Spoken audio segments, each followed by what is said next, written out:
Kwaba, that means welcome. We're going to start the PTAH Sasetem workshop. Adesua. Take out this first sheet. What we want to do is talk about the origin of the name PTAH Sasetem. Now, PTAH is a force in creation. He's one of the Ntoru in ancient Kemet, one of the divinities. All different Afurakani, Afuraitkaitnit, or African ancestral cultures have different names for the forces in nature. In Akhan culture, we call them the Aboson. In the Yoruba culture, they call them the Orisha. So, in ancient Kemet, they call them the Ntoru and the Ntorutu. PTAH is one of the ancient divinities that was venerated in ancient Kemet and Knesset, ancient Egypt and Nubia. He is still venerated throughout Afuraitkaitnit, and we call him by different names. In Akhan culture, he's called Odwirafo, which talks about his function in creation. It's the same exact function that we recognize in ancient Kemet and Knesset. PTAH is a spirit force in creation that operates through the innermost core of the sun and the innermost core of the earth. In your body, he operates through your brain. In your spirit, he operates through the formative part of your spirit. He's called the fashioner. So when the divine life force energy is moving throughout creation, PTAH is the force that's designated to take that life force energy of Ra and Ra'et. And what he does is fashions that energy into specific forms to execute specific objectives, to further and execute the divine plan of the Supreme Being. He's a functionary of Amen and Amenet, which is the great god and the great goddess, the Supreme Being, as called in ancient Knesset and Kemet. In Akhan culture, Amen is called Nyame, Amenet is called Nyamewa. All the different cultures have their own names for the Supreme Being, the Great Mother and the Great Father. It's not just a Great Father. There's a Great Father and a Great Mother that function as one divine unit, and they are the Supreme Being. And we have different names for that. But PTAH is a functionary of the Supreme Being.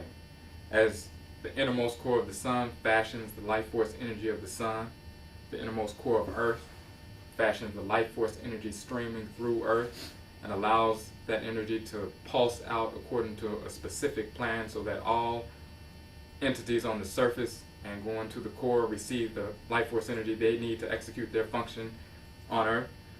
The same thing happens with your brain. As he operates through your brain, he takes the impulses, the intuitions, the information streaming in from plant life, animal life, mineral life, Afurakani, Afuraitkaitnit, human life. He takes all those various impulses, and through your brain you fashion that information into specific forms so that you can utilize it to execute your specific objectives. So that's why PTAH is the patron Ntoro, or the patron divinity of this system. Now, Sasetem. Sa means to cause or to make, and Setem means to hear in the language of ancient Kemet and Knesset. So it's saying that PTAH causes you to hear. In the murals of ancient Kemet and on the stelae of ancient Kemet, what you'll find sometimes when we're talking about PTAH, you'll see a mural of PTAH and you'll see an ear. And that's because PTAH has the ear to the Supreme Being, and he hears the directives of the Supreme Being, and then he executes those directives. The Supreme Being has a desire to develop planets, sun, moon, stars, and so forth. PTAH hears that, and he takes the life force energy and fashions the planets, the sun, the moon, the stars, the bodies of plants, the bodies of animals, the bodies of Afurakani, Afuraitkaitnit, humans, the bodies of minerals. All things in creation PTAH form. So that's why we say PTAH causes you to hear. It's the PTAH Sasetem. Now, parents and teachers of Afurakani, Afuraitkaitnit heritage who would want their children and young adults to hear divine wisdom and fashion that into specific behavioral forms. That's what this system does. And that's why PTAH is also an acronym for parents and teachers of Afurakani, Afuraitkaitnit heritage. So what we end up doing at the end of the system, or the Sasetem, the PTAH Sasetem, once it's carried out through whether it's a 7-session program, whether it's conducted in 1 week sessions for 7 weeks in a row, or if it's done in 7 sessions within 1 week, just 7 days in a row. You can do it any way, but each one of the modules or each one of the tiers of the system can be conducted within 45 minutes. That's how it's structured, 40 to 45 minutes. What it does is it shapes the behavior of our children and young adults according to our ancestral protocol, according to our ancestral culture, according to our ancestral values. And that's what the basis of the system is. We have conducted these workshops, and I've utilized this information in elementary schools, in high schools, after-school programs, in programs where some children and young adults were arrested and the state had mandated that they have to go to a certain after-school program, and some people called us in, and we've used this information, and we've transformed the minds of children from 7 years old on up. They can grasp these principles. This is our ancestral culture. It's not too hard for them. We have a lot of anecdotal evidence as well as other kinds of evidence to show that it doesn't matter what socioeconomic position someone is in, these principles can be grasped, and they have been grasped, and we've been doing this for over 3 years and testing it out in all areas of the city of Chicago and in different areas as well. So let's get started.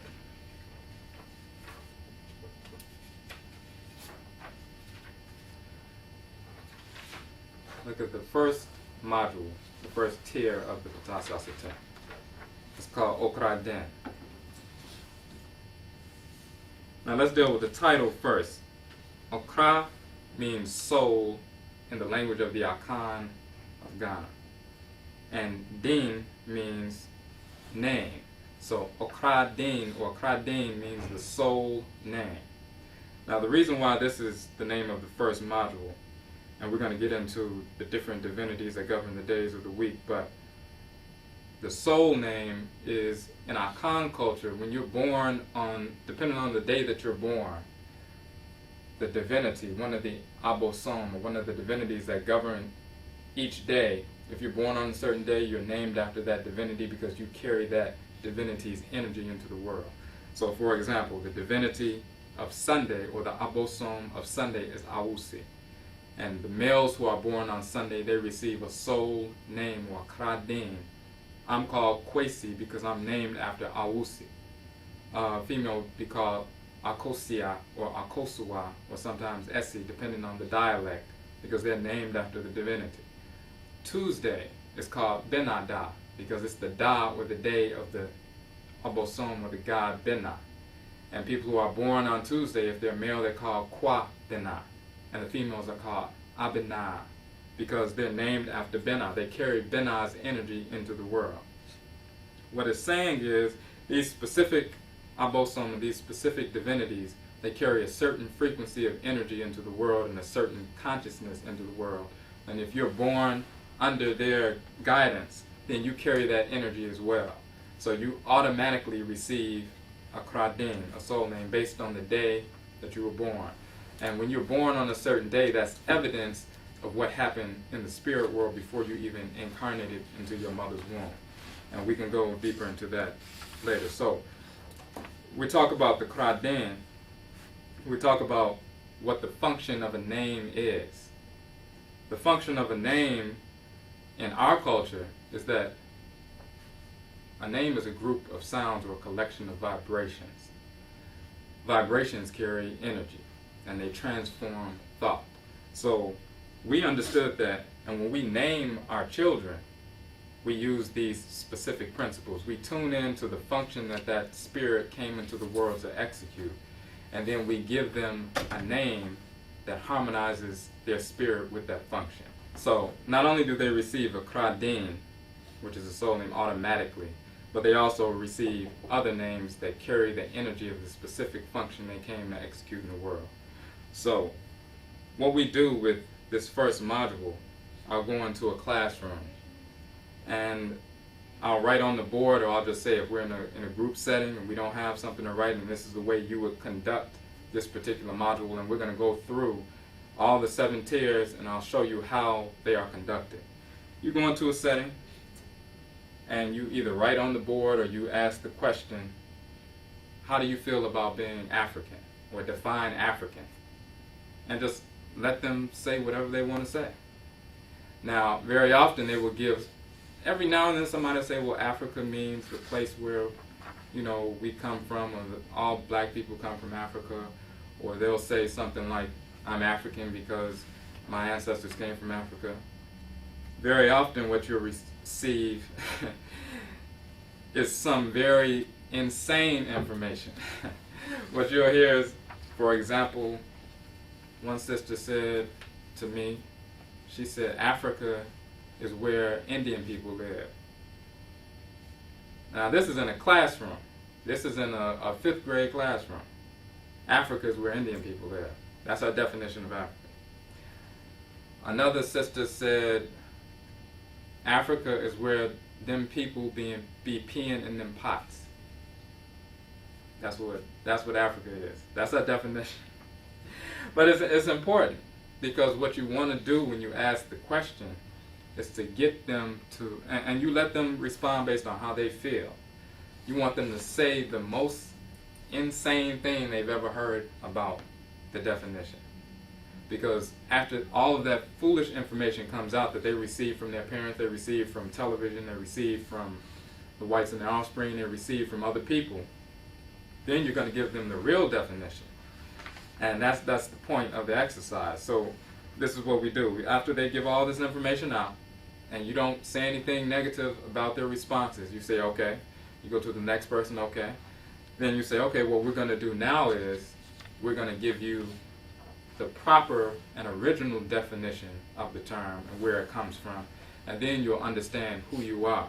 The Kraden in Akhan culture is the soul name for the person born on a specific day. And it alerts the person as well as the community of what kind of energy that person carries and what kind of function or quote-unquote destiny they have, what their role in creation is and what their role in society is. The reason why this one is entitled Kraden is because Afurakani, Afuraitkaitnit people, collectively, we have a collective function in creation, just like certain animal species have a collective function and certain plant species have a collective function. So collectively, we have a function as well. We have our individual roles, but we have a collective role as Afurakani, Afuraitkaitnit people. So what we're giving here is the Kraden, or the soul name of us as a collective. These terms on this sheet come from ancient Knesset and Kemet.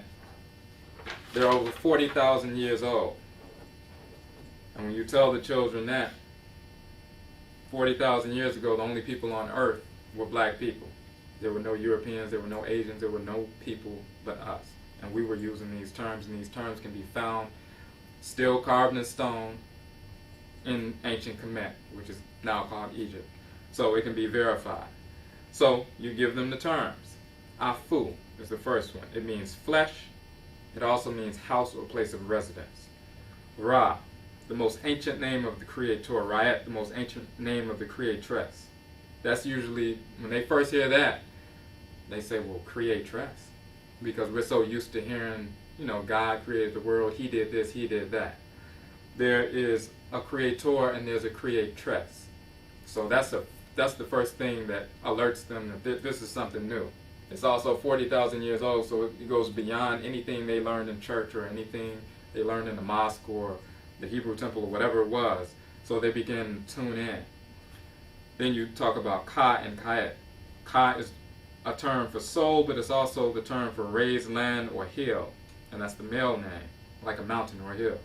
Kayet is the female name of a raised land or a hill or a mountain. Nu is one of the terms for children. Nut is a female term for children.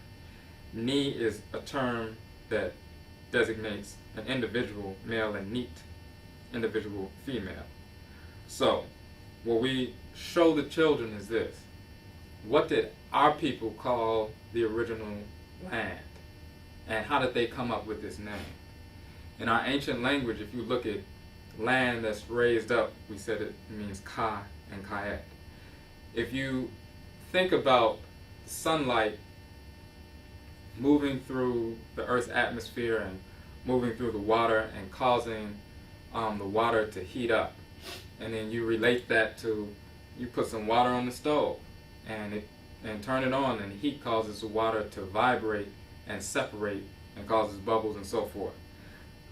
What we talk about is when our ancestresses and ancestors began to look at the original land and they tuned in to the Supreme Being, they understood that the Creator and the Creatress, Ra and Ra'et, their energy first moved into the primordial earth. The primordial earth was surrounded by water. Before the first landmass arose from the ocean floor, it was just water on the surface, and the Earth's surface is still approximately 70.8% water. So, and they get this in science class as well, so they understand that basic concept. They understand that there were vibrations or earthquakes on the ocean floor, and which caused a certain portion of the ocean floor to rise up above the surface of the water, and that became the first landmass. What we add to that, which is our people were the first people to understand that, but what we add to it is that it was Ra and Ra'et functioning together that caused the earthquakes on the ocean floor. Their energy moving within the primordial earth, causing vibrations on the ocean floor, and then eventually a portion of the ocean floor rose up above the surface of the water. So that was the first landmass, the first high land. And instead of calling land or mountain, our people called it Ka and Ka'et. Ka is the male name or male aspect of that first raised land, and Ka'et is the female aspect.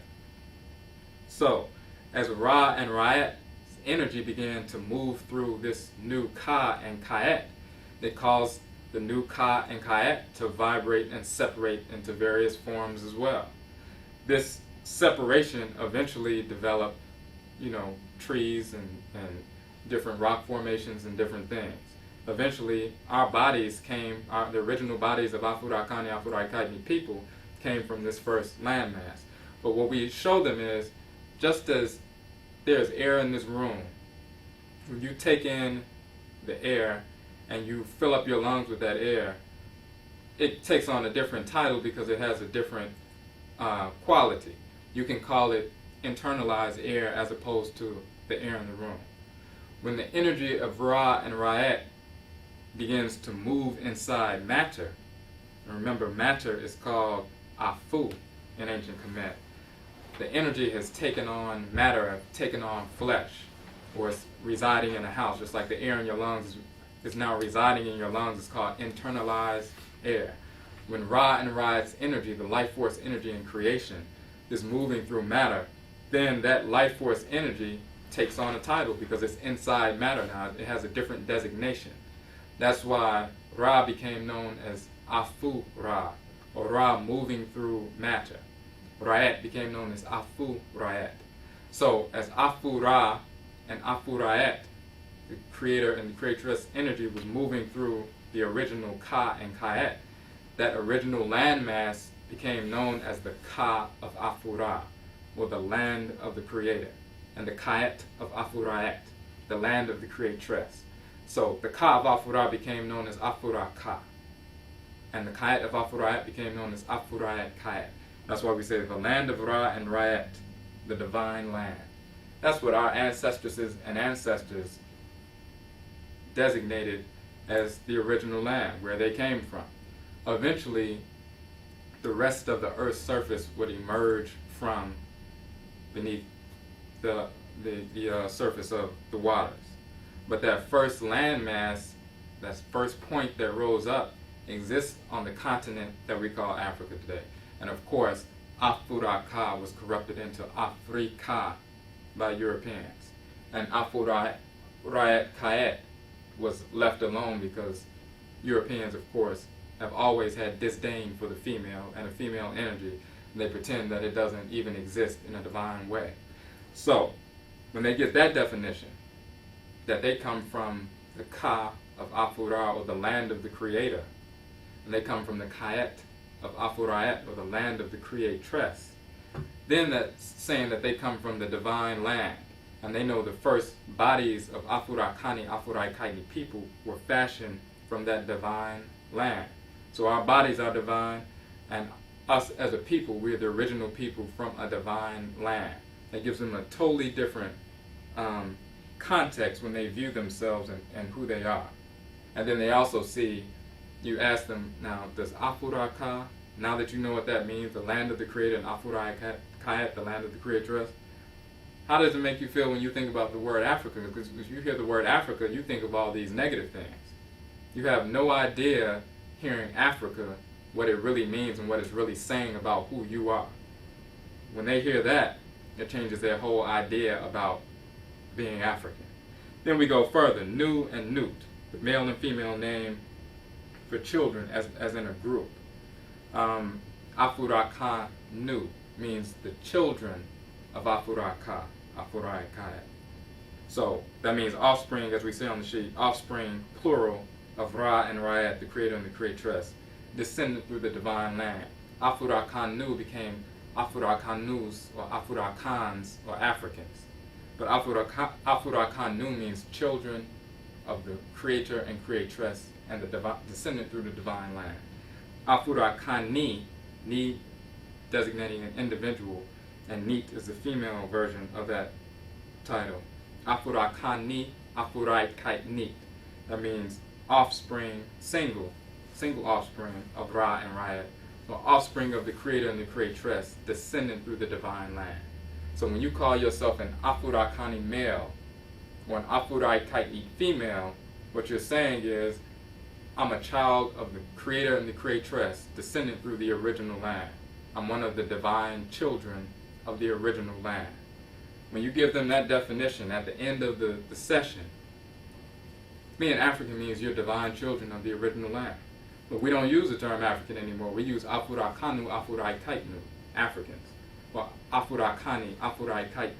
And as you're going through this, the children will jump out and say, so all the males in here are Afurakani? Yeah, all of you are Afurakanu as males, and each one of you individually is an Afurakani male. And each one of you individually as females are Afuraitkaitnit females. Or Afuraitkaitnut, meaning females, plural. The females always get excited when they see that there's a creatress. Because deep down inside they know always that there was something wrong with somebody saying a masculine God was the basis of everything. So when they hear it, and they know they can go investigate it, and they know they will find that it's accurate, they have a totally different level of self-esteem, and it's natural. It's not just saying, hey, you need to have good self-esteem. Say, I love myself in the mirror 10 times every morning, and you'll feel better about yourself. We don't have to do that. If you tell the truth about the culture, you don't have to give them a self-esteem lesson. Tell the truth, and when they find out their divine origins, self-esteem is automatic. A high level of self-esteem, the highest level, is automatic. So at the end of that, when you give them that idea, and you give them that image of the land raising up above the surface of the water, that being Ka and Kayet, Afura and Afuraitnit moving through it, and once they united with it, it became the Ka of Afura and the Kayet of Afuraitnit. So that land over there that we see, wars and famine and all this stuff they show on TV, is really the land of the Supreme Being, the land of the Creator and the Creatress. Then they have different definitions. They will remember it, and they will grasp it. I was at a particular junior high school. It's one of these alternative junior high schools. It's one of the ones where these children have all been kicked out of regular high schools. And this is their last chance. So, we were in there. A brother I know was doing a presentation. He asked me to come in and talk for 10 minutes. So I gave them, within 10 minutes, I ran through the origin of the name Afuraka, Afuraitkaitnit. Now the following week we were supposed to go, but we couldn't go because there was a scheduling conflict. The week after that we were supposed to go, but there was another scheduling conflict with the person who was working there, who was the liaison. So we ended up going the following week, so that was 3 weeks later.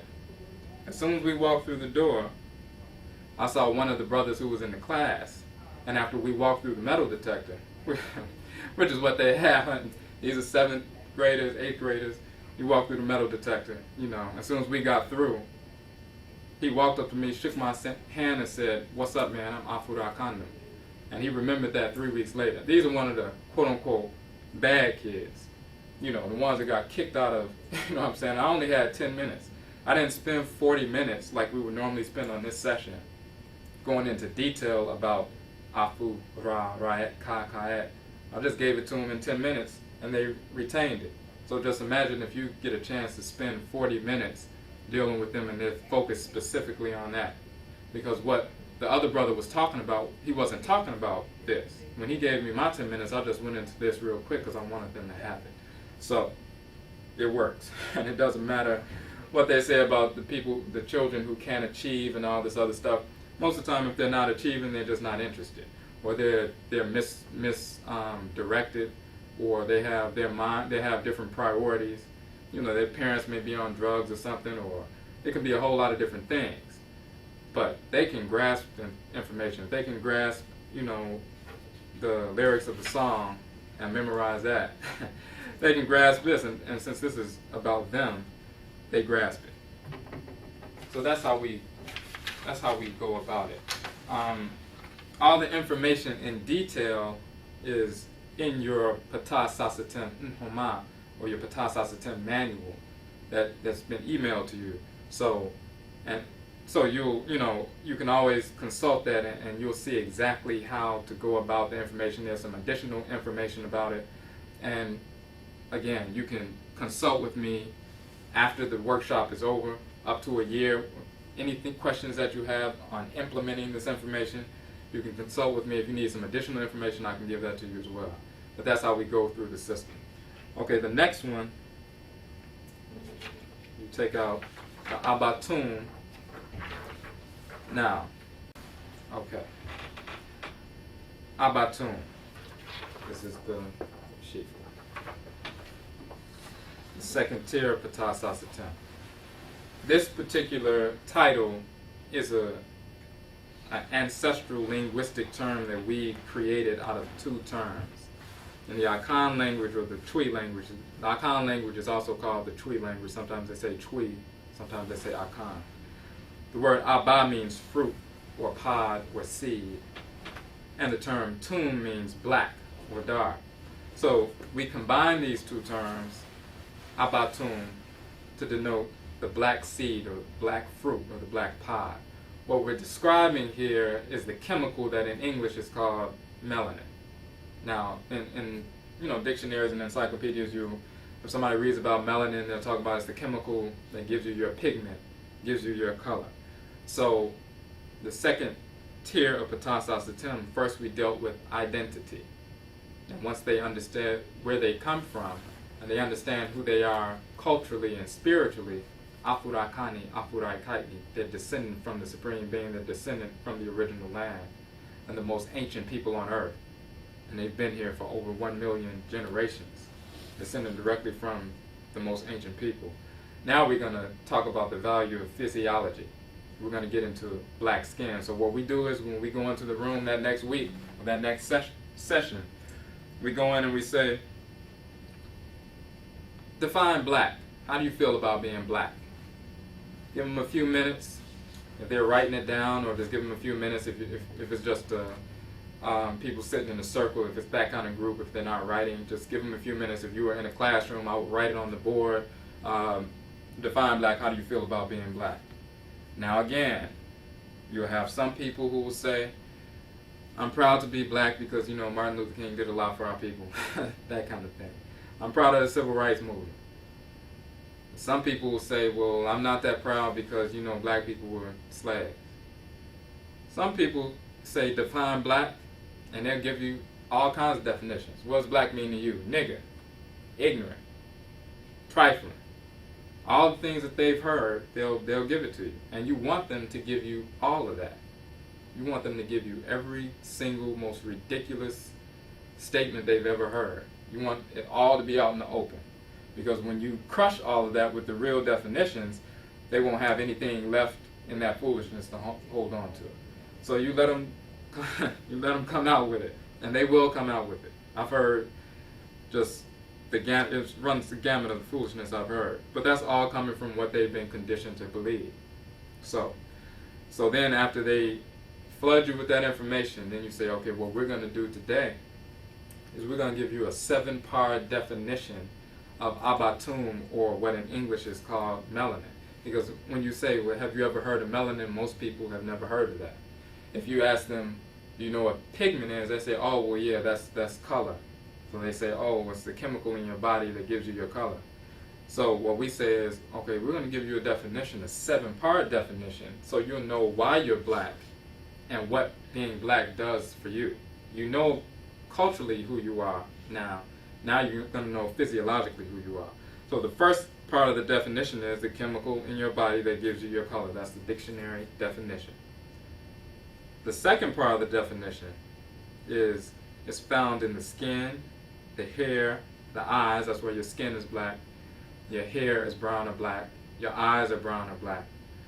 But it's also found in the major organs and body systems: plants, animals, minerals, the earth, sun, oceans, clouds, stars, planets.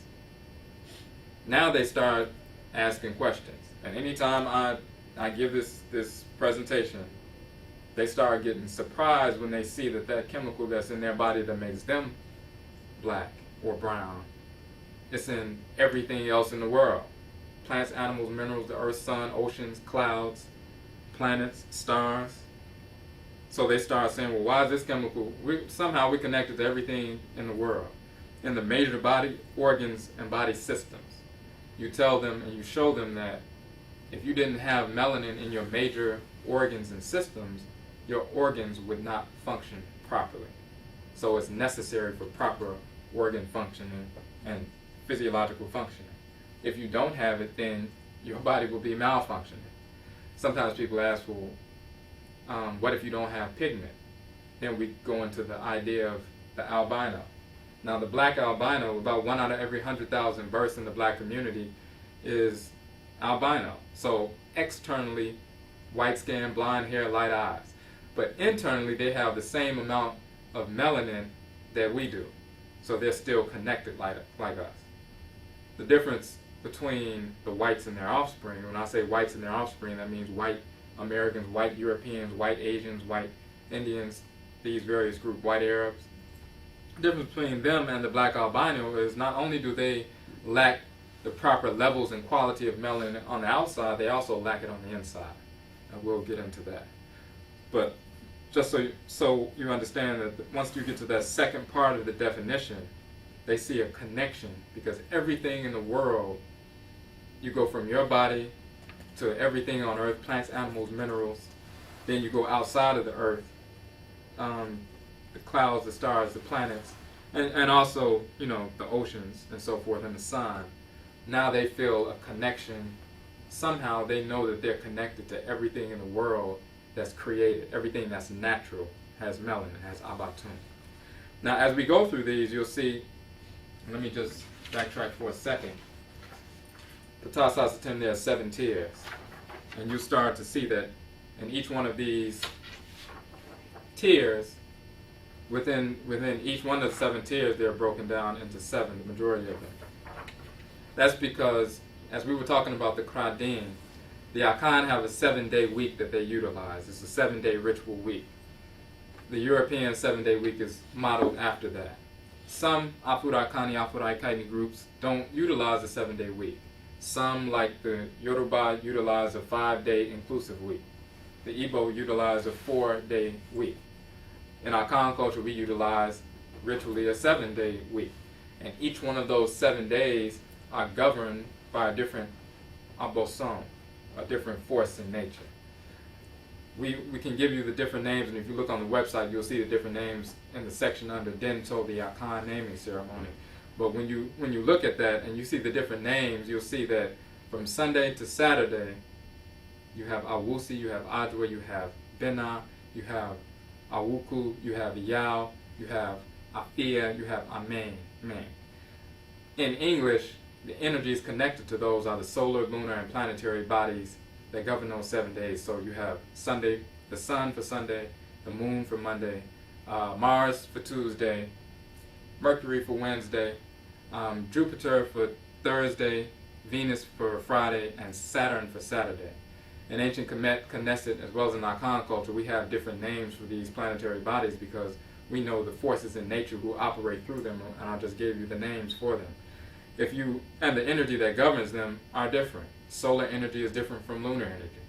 The energy of Benna, which they call Mars, that fiery god of war, that fiery energy is different from lunar energy.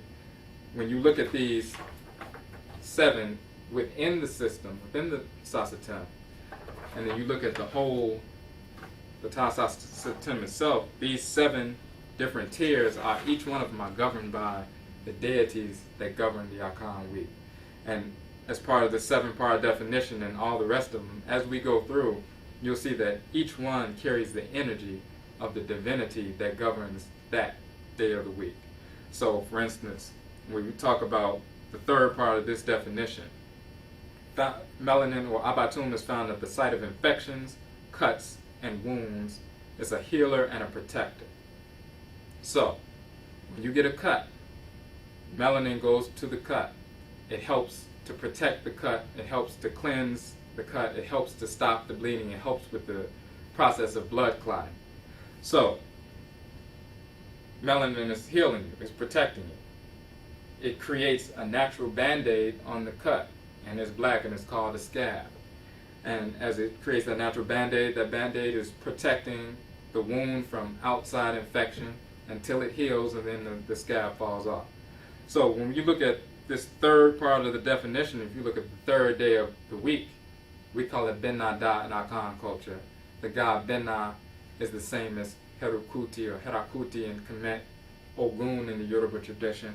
And what we're talking about is that fiery god of war, that divinity that operates through the immune system that protects and defends. So the 3rd part of the 7-part definition carries the energy of Benna. And you'll see that that structure runs throughout the PTAH Sasetem. That's something we don't necessarily get into with the children unless we go in, if they have more questions about the reason why we present things this way. But just so you know, the deities of the days of the week, the abosom of the days of the week, all of them give their input or their influence in the PTAH Sasetem, and that's why it's a holistic system. All the energies that govern these different days of the week, these solar, lunar, and planetary bodies, all contribute to the structure of this system, so it's a holistic system. Okay, so when you get to the 3rd one, when they hear about melanin protecting them from infections and cuts, not only do they see it in everything in the world, that was 2nd part of the definition. Now they see melanin as something that is protecting them. It's a healer and it's a protector. Now they're feeling good about melanin. They're feeling good about abatum, or feeling good about being black. You get to the 4th part. It's a chemical with electromagnetic properties connecting us to the electromagnetic projections of the melanin-dominant world. Now, you break that down to them. They know what electromagnetic is. I mean, they've been in science class. They've, got a battery and connected 2 wires to it and wrapped the battery around a nail, and once they hooked it up, then the nail became an electromagnet, and they can pick up paper clips and things like that. So they know what electromagnetic energy is. They know that there are electromagnetic belts around the earth, and if they don't remember that when you mention those kind of things, they remember, oh, we did talk about that in science, if they were paying attention, or they remember hearing something. If they don't even remember that, you can just give the example of, if you rub your feet on the carpet and you touch a doorknob, you get a shock because there's electricity running through your body. The messages going from your brain through your nervous system are electrical impulses. So that more evidence of there's electricity running through your body. If they've ever seen on television somebody having a heart attack and they're rushed to the hospital, and the doctors get 2 pads and they rub the pads together and say clear, and then they put the pads on the person's chest and they send what through the person? You ask them, they say, well, electricity. Well, why would they send electricity? Because your nervous system runs on electricity. So they're trying to jumpstart the nervous system and try to excite the heart back into palpitation. So they understand now that there's electricity running through the body. So when you say a chemical with electromagnetic properties, they understand that there's electricity and magnetism running through your body. They've felt that by shocking each other, touching somebody and shocking their hand, or touching their doorknob and shocking themselves. So in general, sometimes you read that our bodies run off of about 110 volts of electricity, just in general. That can be increased through ritual practice to thousands and thousands of volts of electricity running through your body. So they understand that they have that. What we say is melanin is a chemical with electromagnetic properties, and it connects us to the electromagnetic projections of the melanin dominant world. Now, you know, you have electromagnetism moving through your body, and melanin, since you're melanin dominant, different from melanin recessive people, white people, you have this chemical in your body and you have electromagnetic energy running through your body.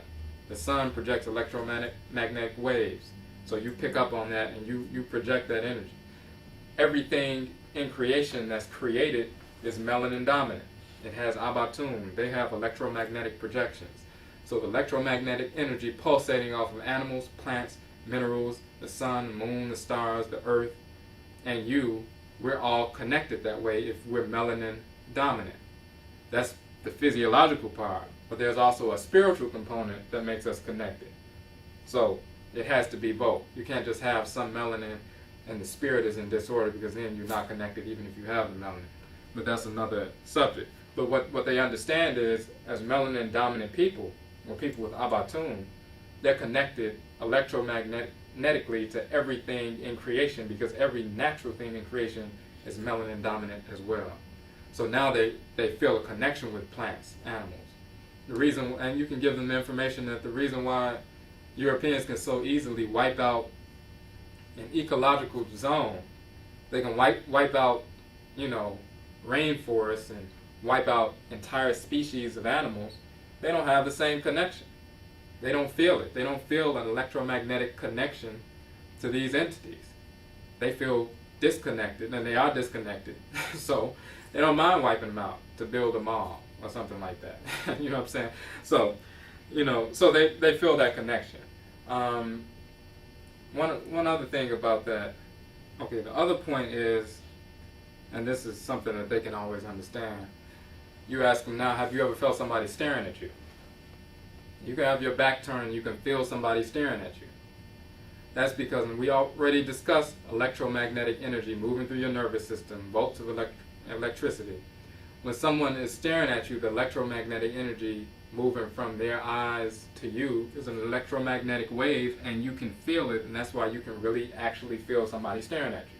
You can feel those electromagnetic waves hitting your back. Then you turn around and you feel them staring at you. So all of them have had that experience, and often they fight over that. They're like, what you staring at me for? People just fight because somebody is staring at them. So they can pick up on that. So when you talk about electromagnetic properties and you talk about that example, they can understand that example. So now they realize that they're connected to everything in the world. And just giving them that example, just by staring or being in the company of some other individual, and you have electromagnetic energy moving off of you, it's connecting with theirs. So you're connecting if they're a melanin dominant individual, physiologically and spiritually. The next definition. Abatum, or melanin, transforms sunlight into food or energy for the body's cells. So just as they learned about photosynthesis in school, about plants receiving sunlight and transforming the sunlight into energy or nutrients that they feed off of, abatum, or melanin, does the same thing for us. And then we give the example of, you don't have to get vitamin D from drinking milk or eating fish or anything like that. All we have to do is go out in the sun, and once the sun hits the melanin will take the sunlight and transform it into vitamin D. It will manufacture vitamin D right in your body. That's something that most of them have never heard before. And the quality of vitamin D is different with a melanin dominant person receiving sunlight than it is with a melanin recessive. So they understand that if they just go out in the sun, melanin will feed them. It will take the sunlight and turn it into a vitamin. And many other minerals and trace minerals and things like that. But just giving them that example that they can go and verify, they're starting to see that abatum, or being black, is a wonderful thing, and it's not a negative thing because it does so much for us. The next one, it transforms sound waves into food or energy for the body's cells. It's the same thing. Some people understand they get charged up when they hear certain music. That's because the sound waves that are coming off of out of the speaker, those vibrations, once your melanin receives them, it transforms those vibrations into nutrients and into energy, and it feeds your body's cells. So just like sunlight, it does the same thing with sound waves. And usually more than one person says, is that why we get charged up when we listen to music? Is that why I get fired up or I get into a certain mood? Yes, because melanin does that for us. It does it for us on a higher level than any other group of people. That's one of the reasons why these crackers have corrupted hip-hop. They've used their corporations to promote insane pseudo-hip-hop artists who have sick beats, but then they put lyrics that are insane on top of those beats because they know that melanin-dominant people with Abatun would get charged up and almost go into a trance and receive that information and internalize it. So that's why they put these kind of artists out, to control the minds of our people. They saw how dangerous it was when people were using hip-hop to promote consciousness, because one song could transform their understanding. They could have been conditioned for 25 years in this culture, being a self-hating Negro condition. One song that they keep hearing in their head over and over and over again would transform them to come out of that and want to start studying and changing their whole lifestyle and recognizing the whites and their offspring for who they are and rejecting these fake deities like Jesus and Allah and all these other fake characters that we're going to talk about later on in the PTAH Sasetem. But they understood that, so they corrupted the music, and they corrupt art, and they corrupt everything that streams into our consciousness. They try to make sure that it's corrupt so that when our melanin receives it, it's negative, and we internalize negativity, and then we feed off of negativity. That's what they want. The last portion is part of the definition. Abatun or melanin is found in 12 centers within the brains of Afurakani, Afuraitkaitnit, meaning African people, and is directly related to intelligence. Then in parentheses it says only 2 centers in the European. So 12 centers in the brain of Afurakani, Afuraitkaitnit people are properly pigmented with Abatun, with melanin. 2 centers in the brain of Europeans. Then we say it's directly related to intelligence. So what we're saying is there's 6 times as much melanin in your brain than is in the Europeans. And what the children often say is that means we 6 times as smart as they are. Well, yes, you're more than 6 times, but they understand that even physiologically, we already talked about culturally with the original people. And we're descended from the original people. We've been here the longest, we're the most mature people. We have the most, with respect to accumulated wisdom of 1 million generations of earthly experience. So of course we have access to all that wisdom. But even physiologically, we talked about melanin. We understand, the difference between an albino or a melanin recessive, internally and externally. They understand that now when they see an albino and they see white skin, blonde hair, and light eyes, they no longer see that as beautiful. They automatically remember the albino, and they understand that's a genetic mutation. And they understand the only difference between a European and an albino is the European doesn't even have the same amount on the inside. So when they see a white-skinned person with light hair and light eyes now, they just see a genetic mutant now. They can't associate that with beauty. You can't look at genetic mutation and perversion and see attractiveness anymore. That was just a veil. You see reality and you see disease. So when they see these people walking around, these quote-unquote people walking around, they see disease now, they see mutation, they see disorder. So they've come out of that cloud of illusion, being taught that light skin, straight hair, blonde hair is beautiful. That's insane. And they know that now. When they find out it's in 12 centers of our brains and 2 centers of theirs, and they realize that physiologically we're superior, now when they start talking about black, they no longer believe that white is superior. They understand the reality that black is superior. They understand that now. And they come out and say it even before I get a chance to say it. Of course, I confirm it. Yeah, of course black is superior. That's the whole point. You know what I'm saying? But they get details that they can verify. They can verify all 7 parts of the definition. And you can give them websites and things like that to go to so that they can look it up and study melanin and the effects on the brain and the whole thing. But, you know, now when they get the 7-part definition, they have a totally different idea of what being black is. All that negative stuff they said at the beginning of the class, out the window. For Afurakani, Afuraitkaitnit people, intelligence is based on receptivity. All intelligence comes from the Supreme Being anyway, so the more receptive you are, the more intelligent you are.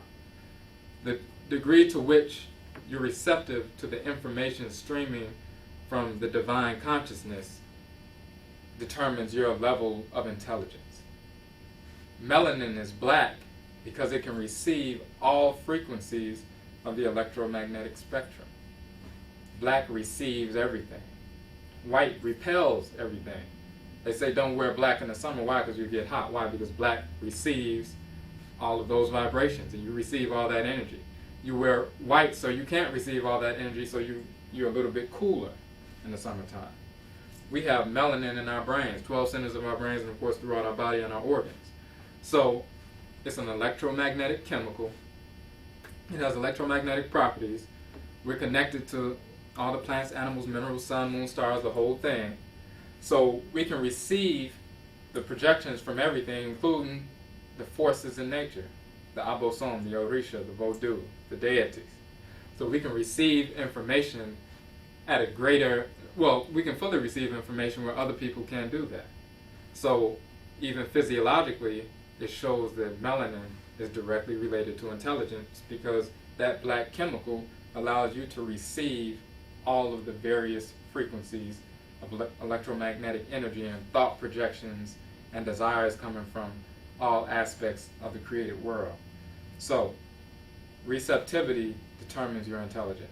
And since we have more melanin, we're more receptive. And that's just reality.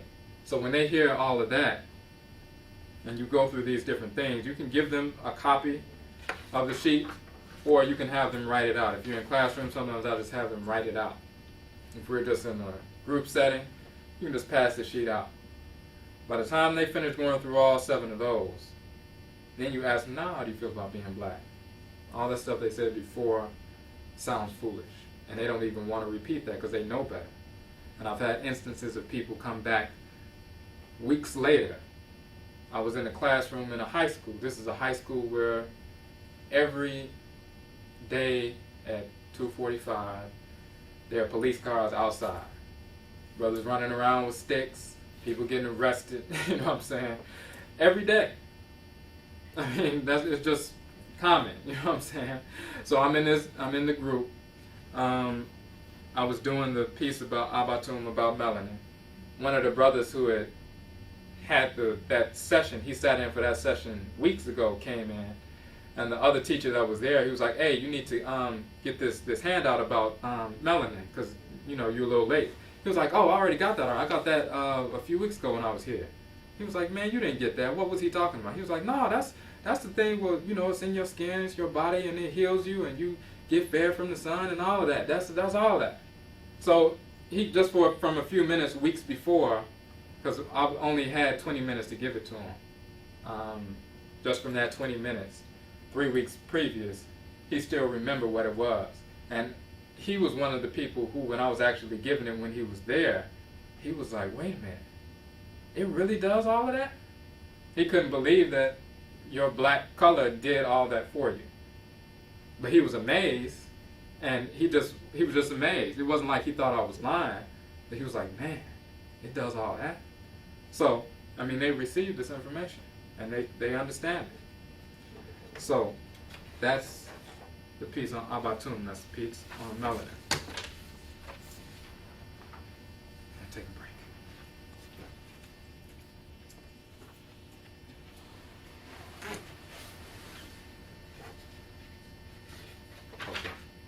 Maranechi. It's the next tier of the system. This is the 3rd tier. And this one talks about law and hate. Now, Mara in the Akhan language, the Tree language, means law. Just like Ma'ah and Kemet means law and Ma'at.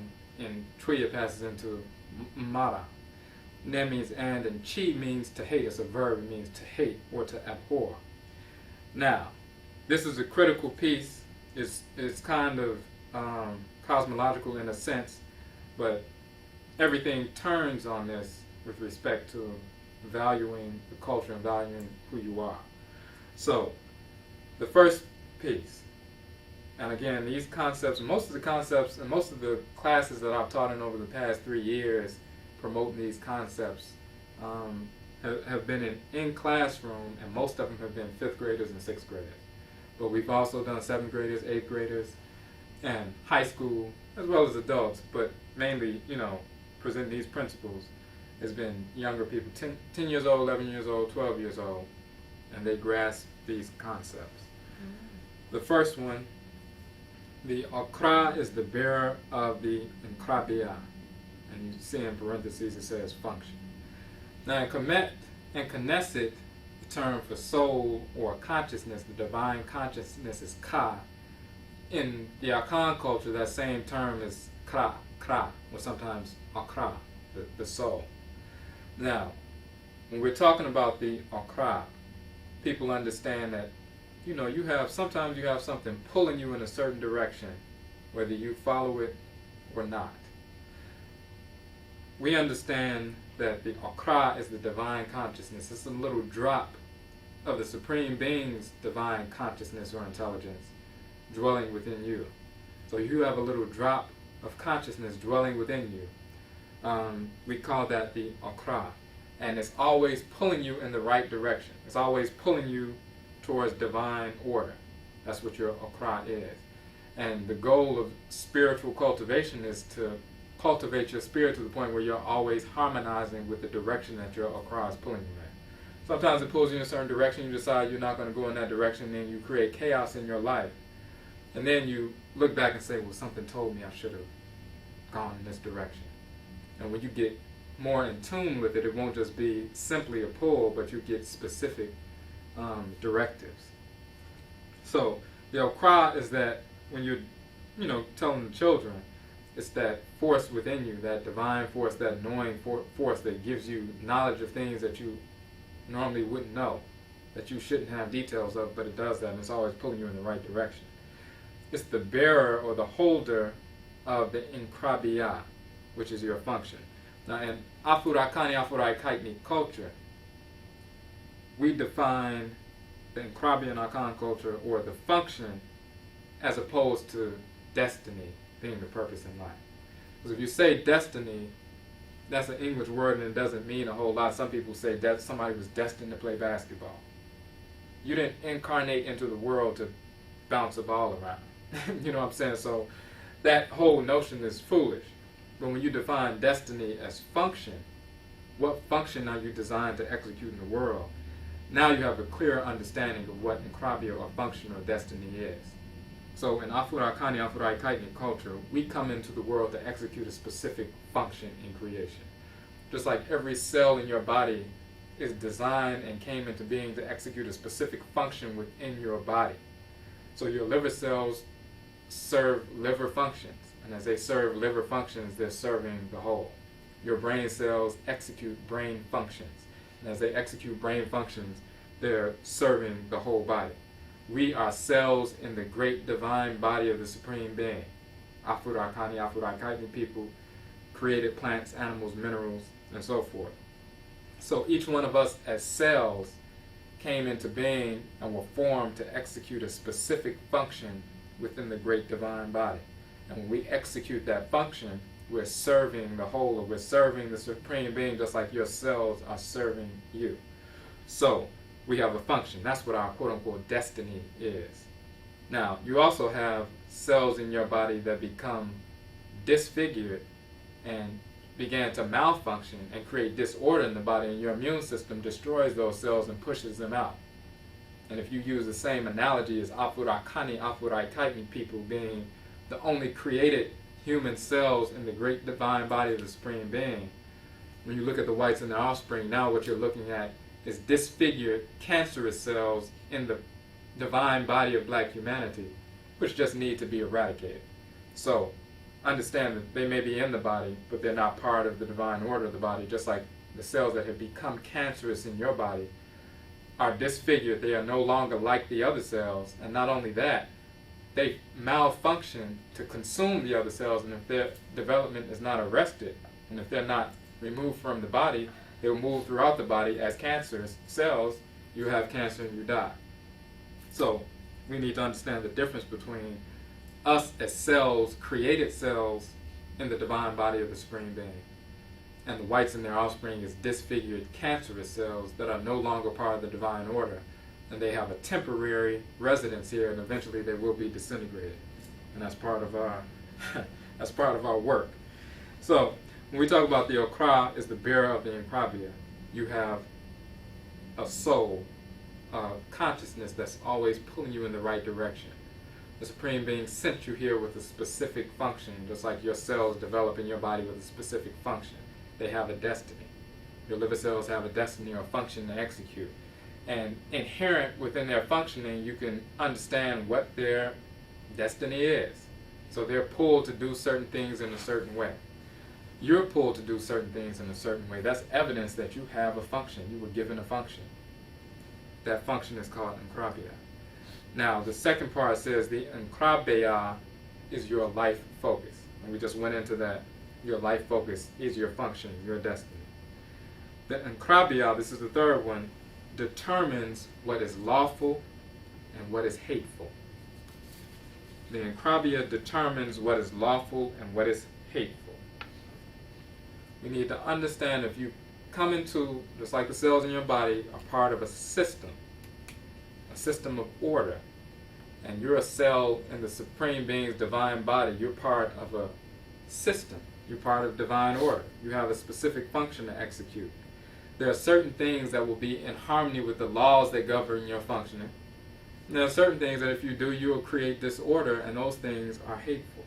This is why law and hate is critical. We've been taught that hate is evil. Hate is wrong, hate is immature.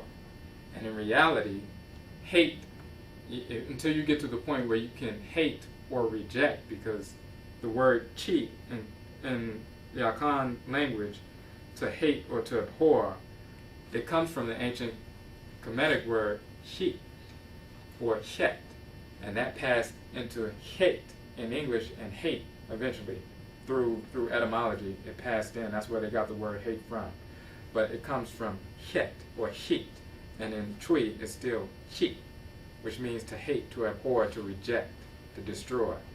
It's to reject disorder. So hate is a divine thing.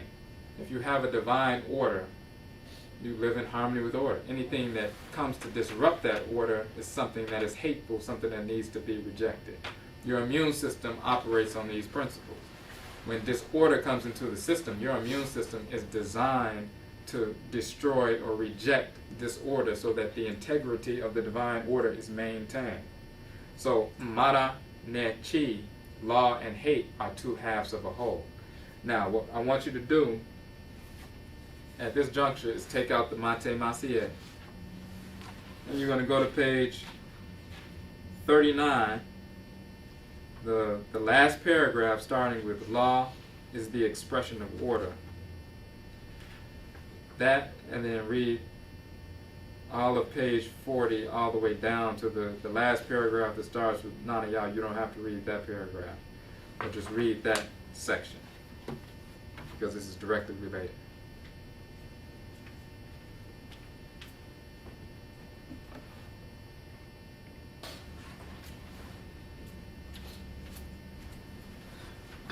Okay, so you see that in the Mate Masiye, and you see how it's directly related to what we're talking about here. Etymologically, the word law and love is the same word. And conceptually, in Afurakani, Afuraitkaitnit ancestral culture across the board, it's the same thing. Law attracts balance. Divine law attracts balance. divine love, quote unquote, attracts your balance or your opposite, your mate. Now, when you look at law and love being the same thing, and then it says law and hate, mara ne chi. Law and hate are two halves of a whole, or love and hate are two halves of a whole.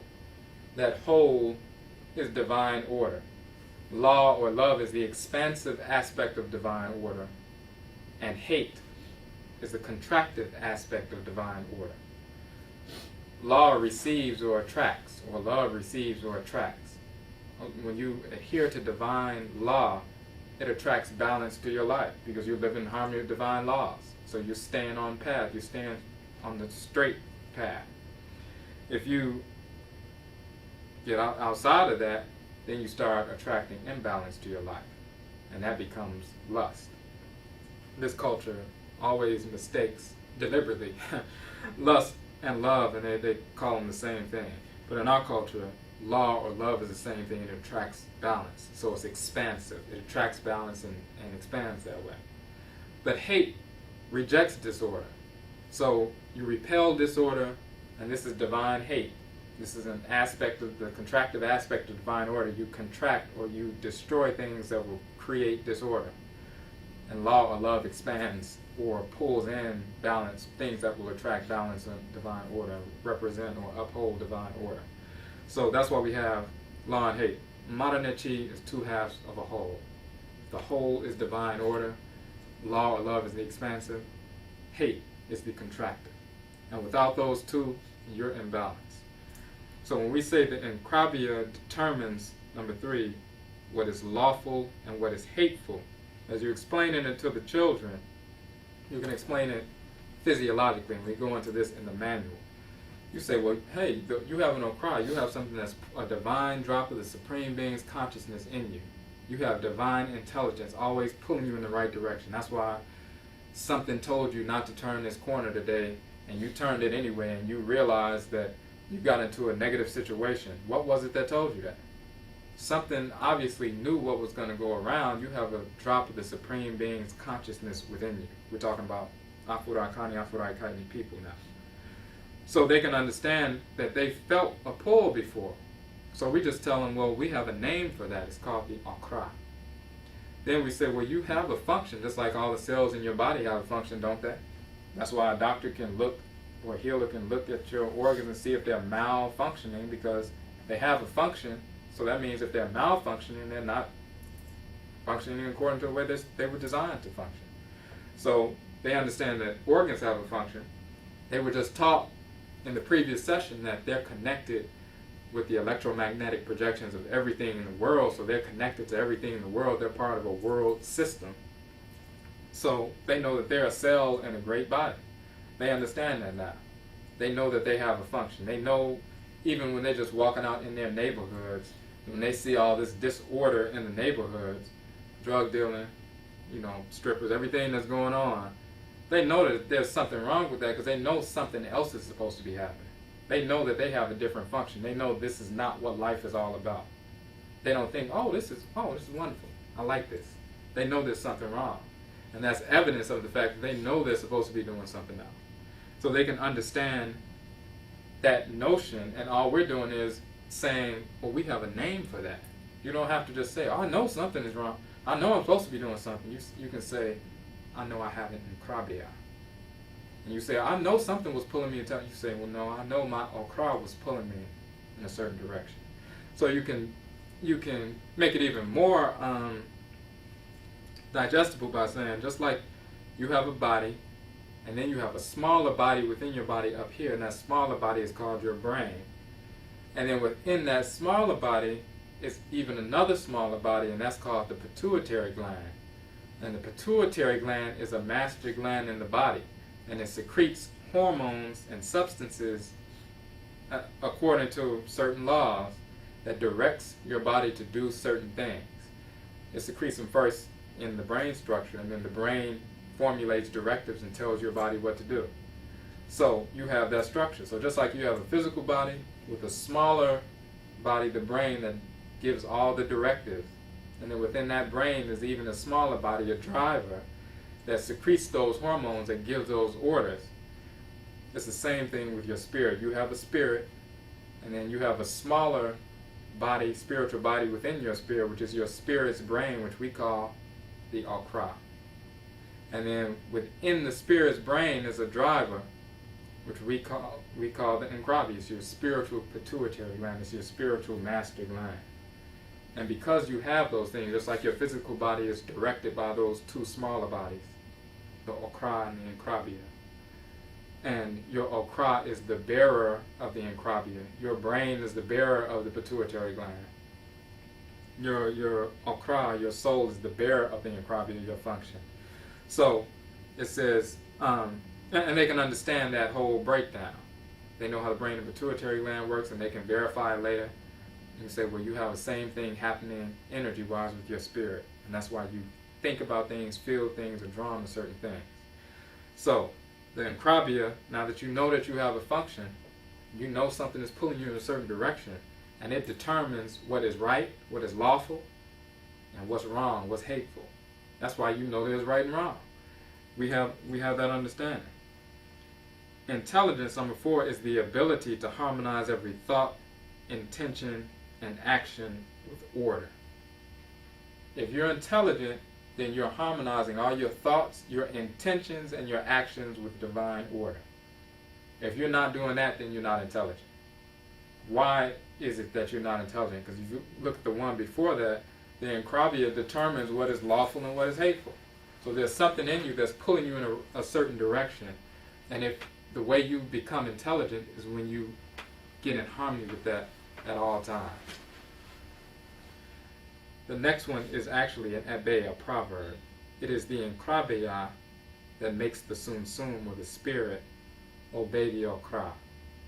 So it is your little spiritual pituitary gland, a little driver inside your spirit's brain that makes your spirit obey the Akra.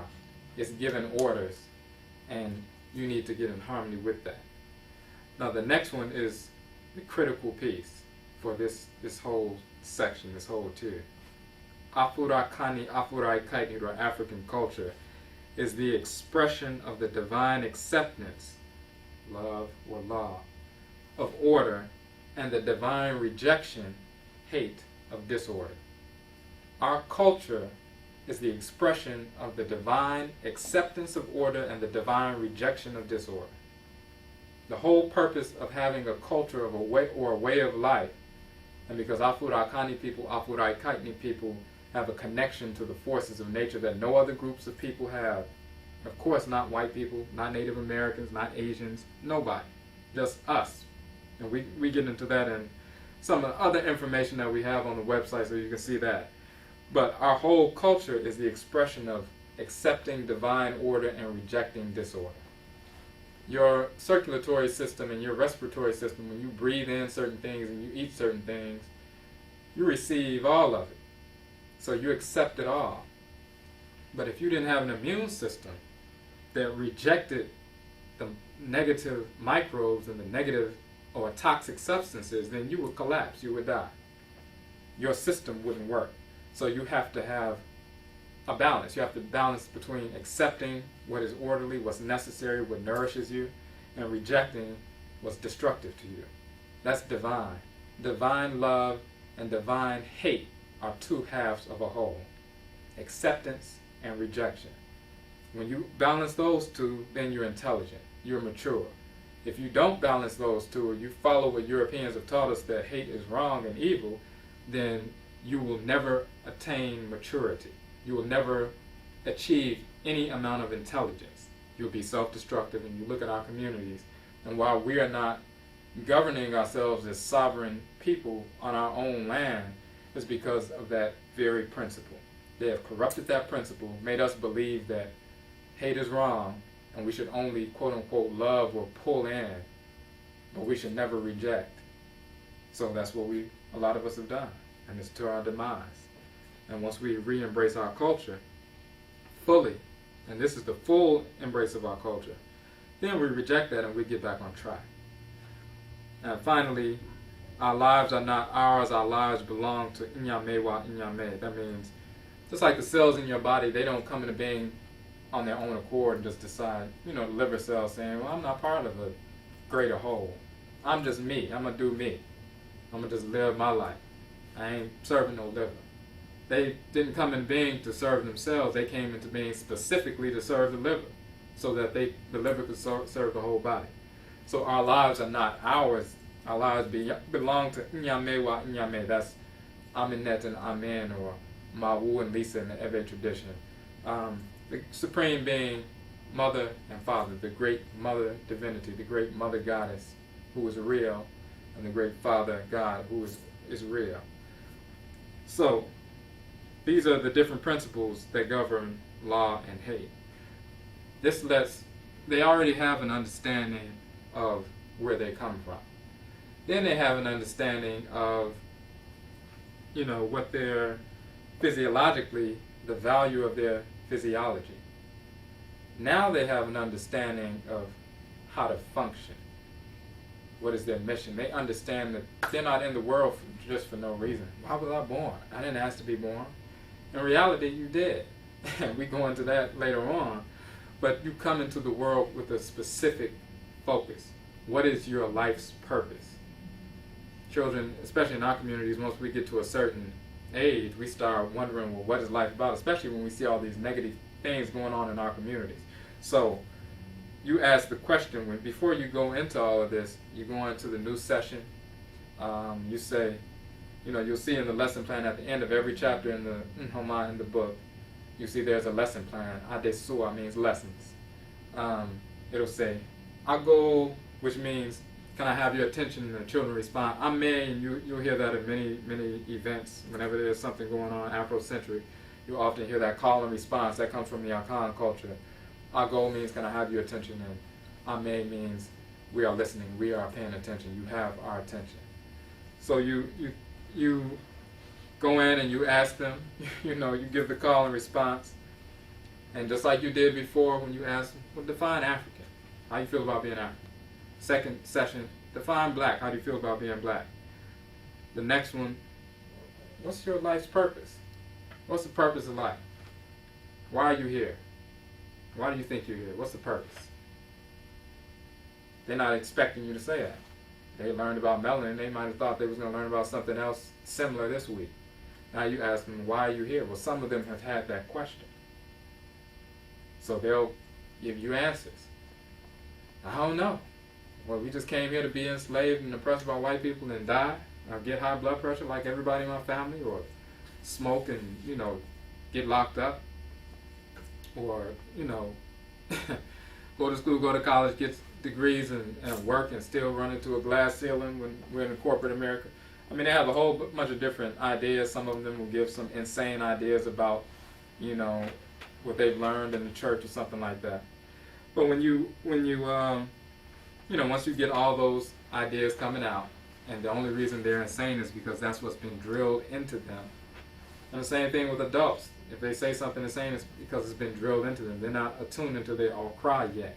Because if they were, they wouldn't be saying those things. But we've been conditioned not to even believe that we have an cry, understand that, let alone tune into it. So what we do is we ask that question, give them a few minutes to answer the question. You talk about the answers, let everybody answer who wants to answer. And then you give them Mara Nechi. You tell them, yes, you have an Okra. It's the bearer of the Nkrabi. You explain that. You have a life focus.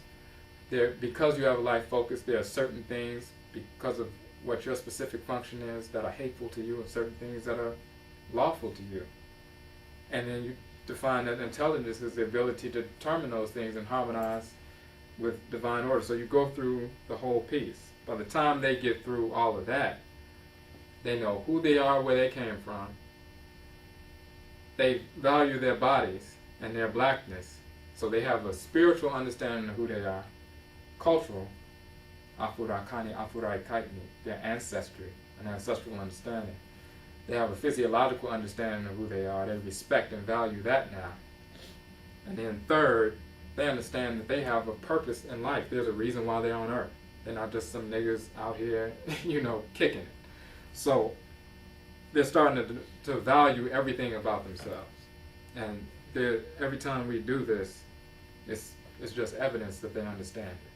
So that's the Mara Nechi.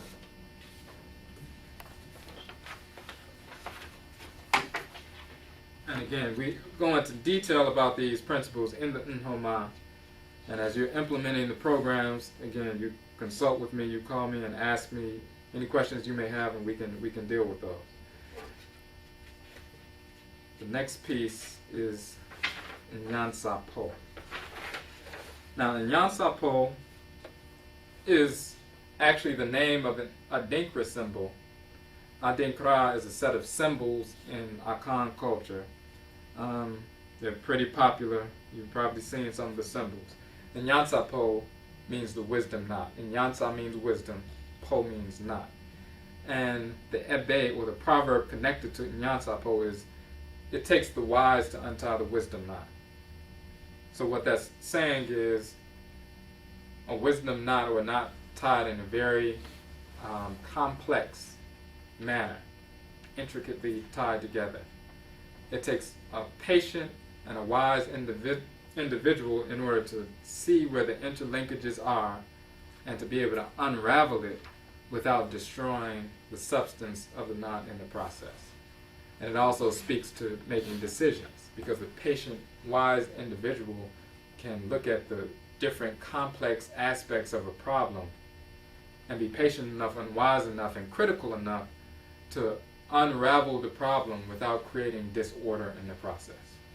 So in order to do that, you have to have a decision-making process.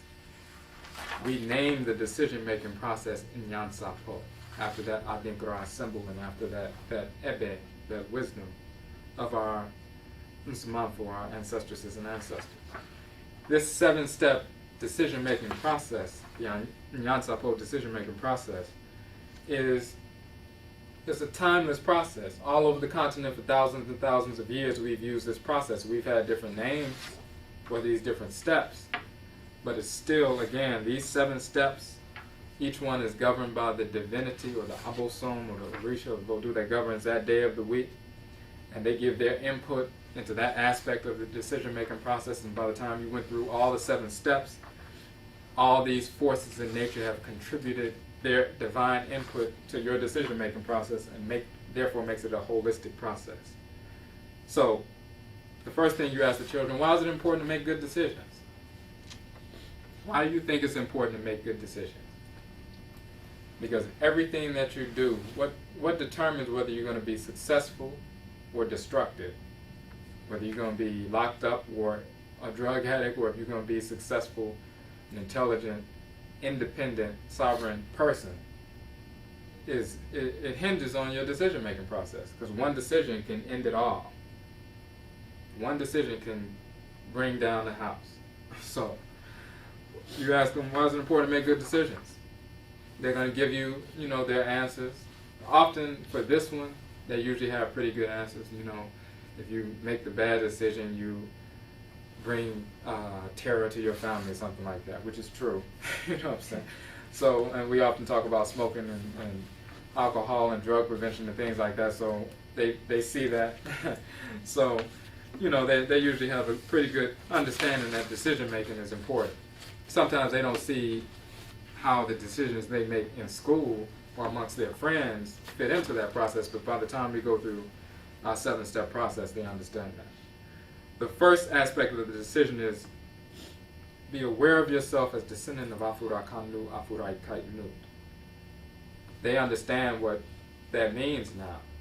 But the first step of being aware is saying, listen, Afurakani, Afuraitkaitnit people are unique. We're different from every other people on earth. We learned that in the first 2 weeks, the first 3 weeks, the first 3 sessions. We know what distinguishes us from all other people. And because we're the ones making the decision, we have to focus on our awareness of who we are first.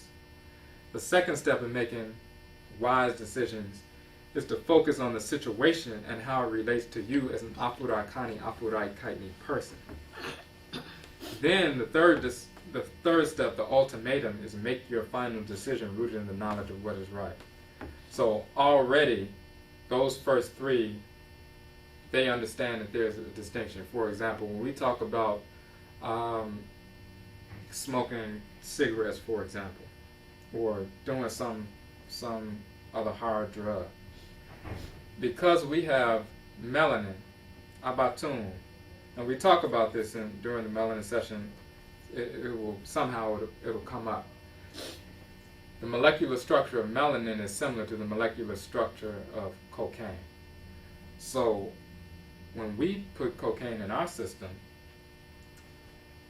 it binds with the melanin molecule, and our body, which is normally craving melanin, now this hybrid that's being created, the body sees it as a very similar molecule, so it begins to crave that hybrid.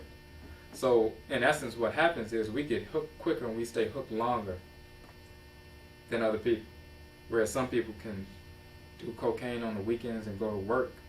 You know, some black people do cocaine one time and they're hooked, they're addicted, because it binds with our chemical structure. It binds with that abatum, with that melanin. When crackers created crack cocaine, they understood that, so they created it. They created a process that changed the molecular structure of the substance specifically for melanin dominant people. And then they put it all around the country, and now it's in Afuraitkaitnit, South America, Central America, the Caribbean. Everywhere we are, they flooded those communities with crack cocaine because they understand crack cocaine as well as other substances, the way it attacks melanin dominant people. So, we talk about how toxic drugs destroy melanin in the melanin section, or the abatum section in the second week. So as we're going through this situation, it says, be aware of yourself as descendant of Afurakani, Afuraitkaitnit. Focus on the situation and how it relates to you as an Afurakani, Afuraitkaitnit person. Even if we just use the example of smoking cigarettes or smoking weed or doing cocaine or something like that. If you don't focus on the fact, if somebody tried to present that to you, and we give this example, and you don't focus on the fact that you're an Afurakani, Afuraitkaitnit person, then the situation is different for you than it was if you weren't. So if you focus on that situation and how it relates to you as an Afurakani, Afuraitkaitnit person, you'd be like, wait a minute, I have abatum. If I smoke this, it's going to devastate me. Plus, they put it in our neighborhoods, whites and our offspring put it in our neighborhoods specifically to destroy our families, destroy our economy, and destroy us as a people. So if I don't focus on the fact that I'm an Afurakani, Afuraitkaitnit person being offered this, then I won't be able to make an intelligent decision. So you have to focus on who you are. Then you can give yourself an ultimatum or make your final decision rooted in the knowledge of what is right. And the knowledge of what is right can only be arrived at if you're aware of yourself as descendant of Afurakanu, Afuraitkaitnit, and focusing on the situation and how it relates to you as an Afurakani, Afuraitkaitnit person. Then you can determine, then you can give yourself an ultimatum. And often the word ultimatum, which is the root of the word is ultimate, that's a moment where you can teach something because they can increase their vocabulary, because often they don't know what ultimatum means. So throughout this process, not only are you giving them words from ancient Knesset and Kemet and the Akhan language, but there are also other words in this vocabulary that if they don't understand it, it just gives them an opportunity to increase their vocabulary, and then from that point on, they remember what that word is. So it's just, it's a benefit. The next thing is you must recognize what is necessary physically and spiritually in order to carry out the decision. Once you make the decision, before you carry it out, you have to recognize what is necessary in order to carry it out.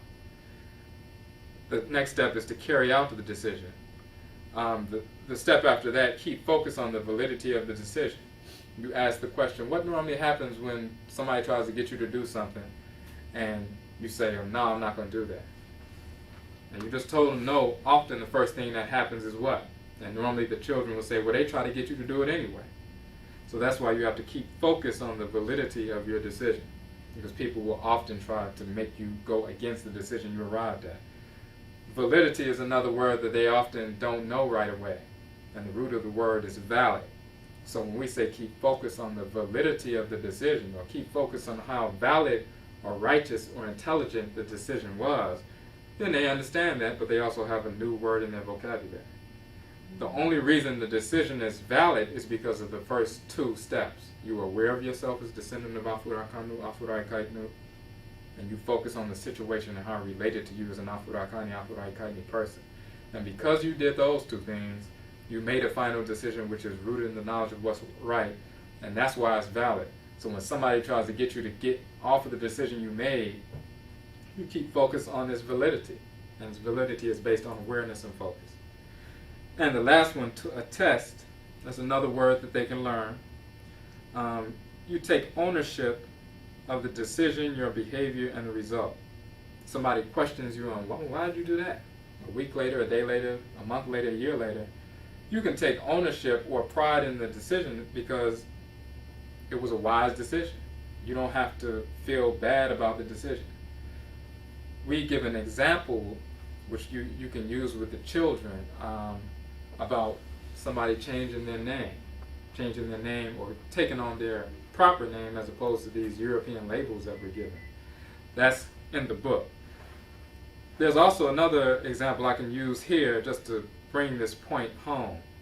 And children always like these examples because they can see how the different steps all coalesce. Often they are never taught in history class, and this is why we don't teach history, we teach truth story. They're not taught about, they're taught about slavery, a few facts about slavery and a bunch of misinformation about it. But I asked them, well, were you ever taught about how many people freed themselves from slavery during the enslavement period? Well, they don't know nothing about that. They just know that we were enslaved by white people and we stayed on plantations for hundreds of years and then white people freed us, quote unquote. So we give them the statistics and people can look this up. This gives them a chance to go on the internet and go, search. Approximately 50,000 Afurakani, Afuraitkaitnit people per year during the entire centuries-long slavery period, or enslavement period, freed themselves from slavery. 50,000 a year.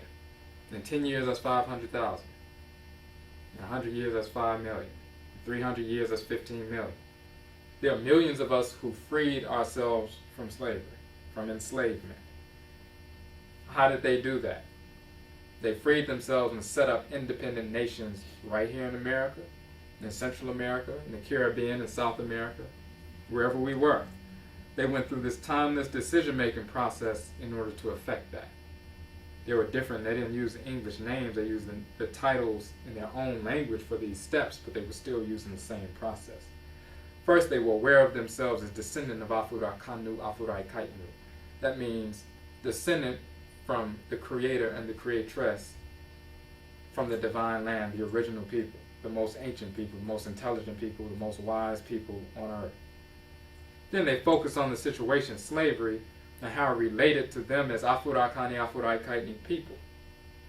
So our ancestresses and ancestors, if they're aware of who they are in relation to who the people are who are enslaving them, white Arabs, white Europeans, white Hindus, they said, well, these people are inferior to us. We cannot have them in control of us because they focus on the situation and how it related to them as Afurakani, Afuraitkaitnit people.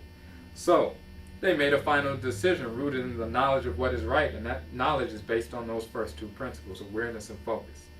The decision was, we're going to free ourselves from enslavement. We're not just going to die on these plantations.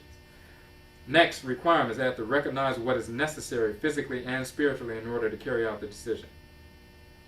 Thousands of miles away from home, they don't know the terrain outside of the plantations. They don't know if there are wild animals and elephants and tigers and anything else right outside the plantation. They don't know where they are. They didn't have a map when they got off the boats. They were just dropped somewhere. Europeans would lie and say, well, there are cannibals out there. There are these Native Americans, Indians who want to cannibalize you. You don't want to leave this plantation. They didn't know what was happening, but they had to understand what was required in order to carry out this decision, physically and spiritually. Some of us in North America, we've never seen snow before. You know what I'm saying? So if you're going to be out, you need to know how to deal with that. You made the decision, you're going to free yourself, but you have to recognize what's necessary physically and spiritually in order to carry out the decision. Then once they recognized that, understood it, then they carried out the decision. They acted. They freed themselves from slavery. They burned down plantations. They killed white slave, quote-unquote, masters, killed their wife, killed their children, killed their staff, burned down the plantation, took arms and escaped away from the plantations and set up independent sovereign nations sometimes in swamps, sometimes in forests, sometimes in savanna regions, in the plains, wherever they escaped to, or liberated themselves to, they set up their own independent nations. Now, the next step, keep focus on the validity of the decision. Some people, they get out there, things are going rough, people are hungry, white people are constantly sending the armies after them, they're constantly at war year after year. Some of them may have started getting a little weak, like, well, maybe we should go, it's snowing, you know what I'm saying, freezing. Sometimes food was scarce, right, at first, before the agricultural projects would pick up, which they did have. But they kept focus on the validity of the decision that was based on their awareness of who they are and the focus on the situation as it related to who they were. And when they kept focus on that, the validity of this decision, there was no question they would never go back. They would rather die sovereign, independent, than go back to these inferior crackers who were able to enslave them for a temporary period. And then the last piece, attest. They were able to attest to the fact that their decision was valid. They took ownership of the decision, their behavior, and the result. Some of our ancestresses and ancestors, the Nananom and Samafo, as we call them in our Akhan tradition, some of them can say that their children, grandchildren, great-grandchildren, great-great-grandchildren, great-great-great-grandchildren never grew up on a plantation because of the decision that they made to free themselves. All their descendants were born free on independent nations until after the whole enslavement period was over and after the Civil War and everything else. Where a few miles away were the people who remained on the plantations because they feared that plan of liberation. Their children, their grandchildren, their great-grandchildren, their great-great-grandchildren were all born on plantations. They can attest to this decision, and when they possess during ritual, they will attest, and they do attest. But their decision was intelligent because they freed themselves, whereas other people, they stayed in that negative condition. So that's the means by which you can, you give those kinds of examples, and it shows a holistic decision-making process. Of course, at the bottom it says, if you remember the first letter of every step, remember Afurakani. You will remember how to make proper decisions, because that's an acronym that helps them to remember aware, focus, ultimatum, requirements, act, keep, and attest. And often, as we're going through, one of the children will yell that out because they see the acronym developing. And they're like, oh, that spells Afurakani. But it helps them remember. So, it allows them to, it gives them just another way to be connected to the information. Okay. Odwirafo. Again, in Akhan culture, this term represents how you conduct yourself, how you live. And it's talking about an ethical life or ethical existence. What we do with this section, and in the PTAH Sasetem Nhoma, or the PTAH Sasetem manual, you'll see on this particular sheet at the bottom it says, See Mate Masiye, the Ancestorhood of Manial Dr. Bobby Wright, which is this book. The summary, you notice in every one of the tiers of the system, or the Sasetem, there's a summary of information, and then you have the lesson plan. The summary of information is actually this book. So instead of rewriting it and putting it all in the PTAH Sasetem Nhoma, you can just go to this book and read, the summary of information for all the different Adinkra symbols, and then you can go straight to the lesson plan. So that's why we pass out this book with that. And basically, it's a similar. The process is the same. We're talking about the ethical life, ethical existence. They know what their ancestry is, where they come from. They respect their physiology, their bodies, their blackness. They understand that they have a purpose in life, a function, and they understand that you need to accept what is lawful and reject what is hateful.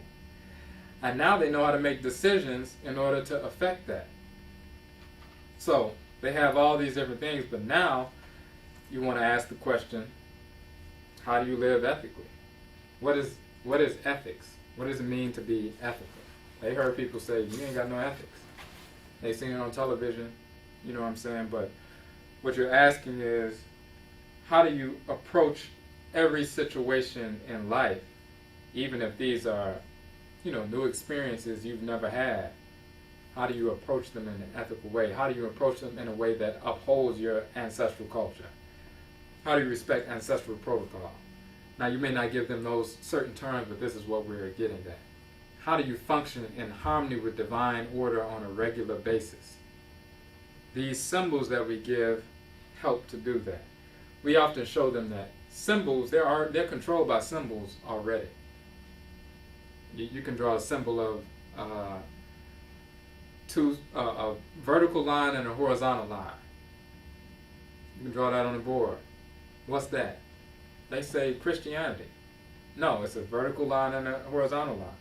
Why did you automatically say Christianity? Because it's a cross. Because you've been conditioned and brainwashed to believe that those two lines means religion, or a fake religion, because Christianity is a fake religion with a fake deity. You can draw the symbol of what they call the swastika. And you can just draw it on the board and say, what's that? They say the Nazis. You know what I'm saying? But in reality, it's a combination of two separate symbols. One is going up, it's like a Y going up, and one is like a Y going down, and they were united. It's Funtum Funafu, Denchim Funafu. It's an ancient Akhan Adinkra symbol. It's the balance of the male, it's a union of the male and female in balance. So that's what it is. But when they see it, they automatically say not neo-Nazis, Ku Klux Klan, because they've been conditioned. And they realize when you tell them that, why did you automatically say Nazi? Because you've been brainwashed with those symbols. You've been conditioned.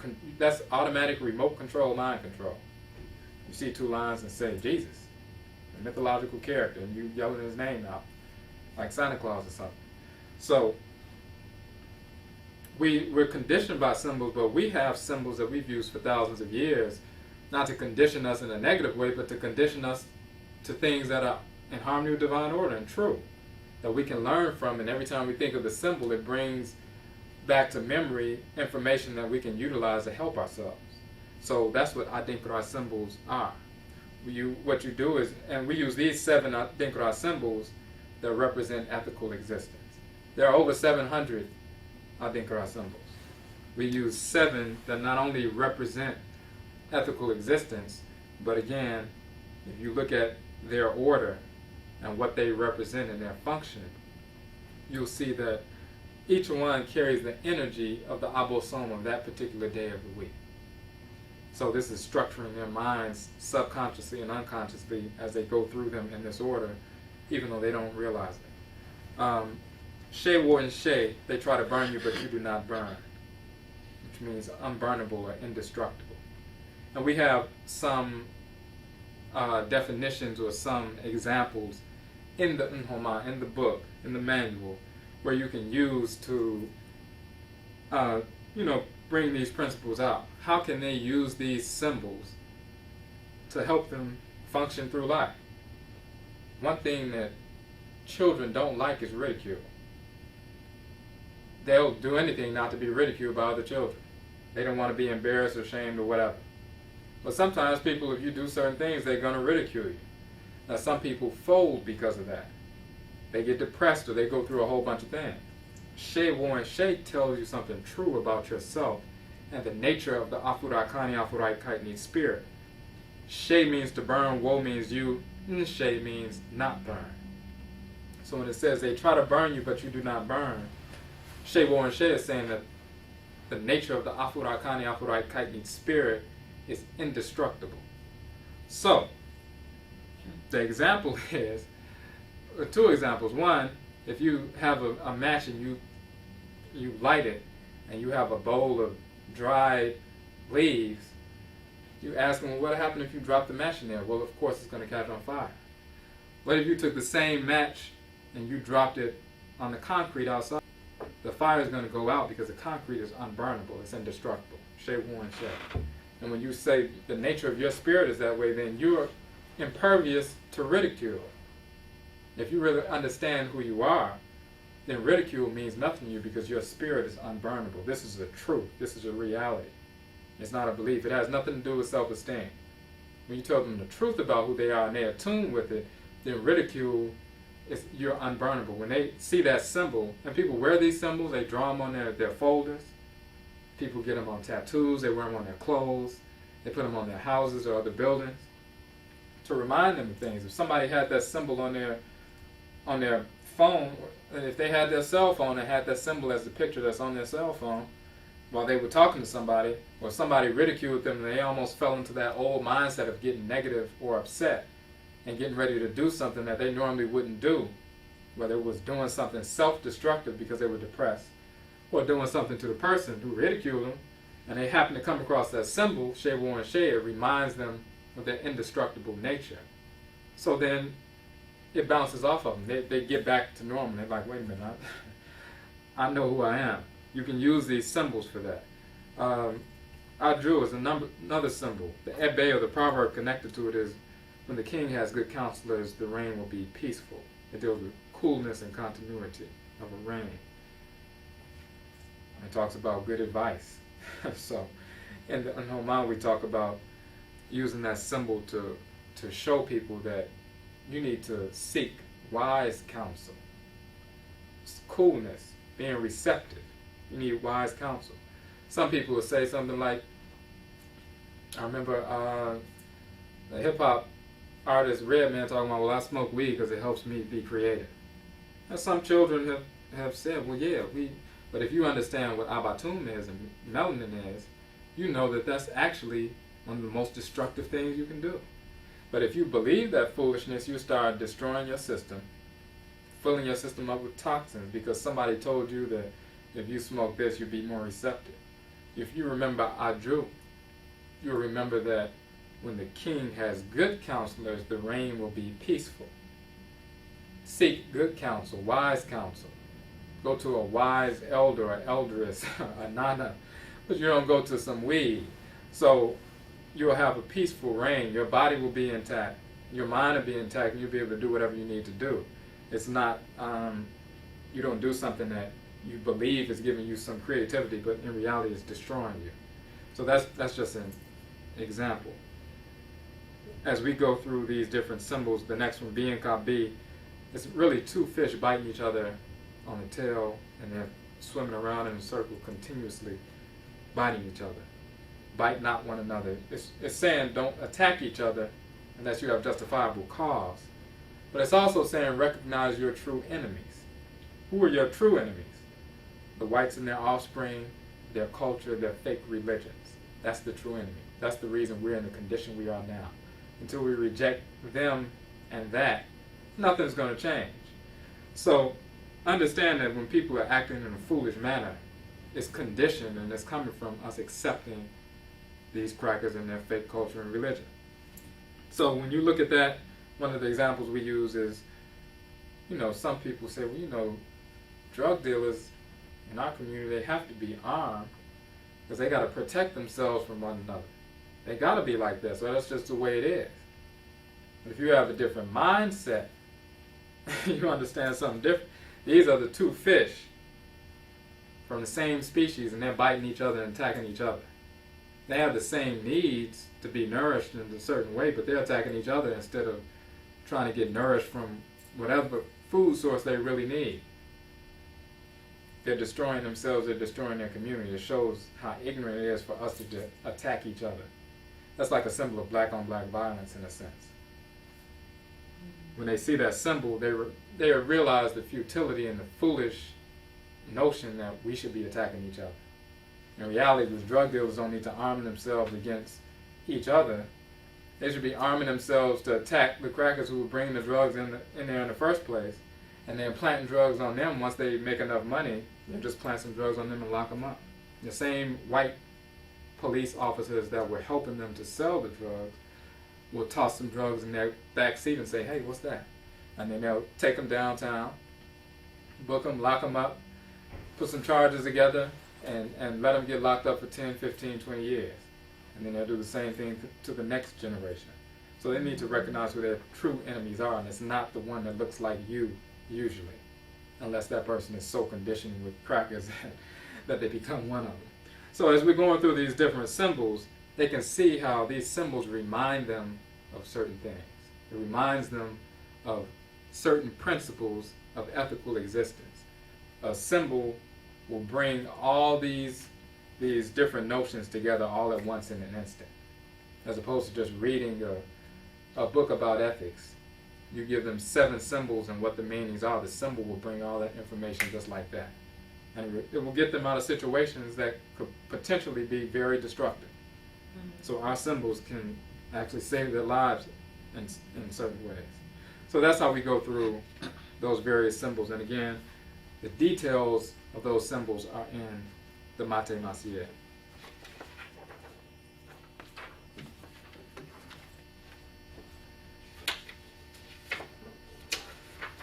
Okay. The 6th tier of the PTAH Sasetem Asede, which means responsibility. And what we go through with these,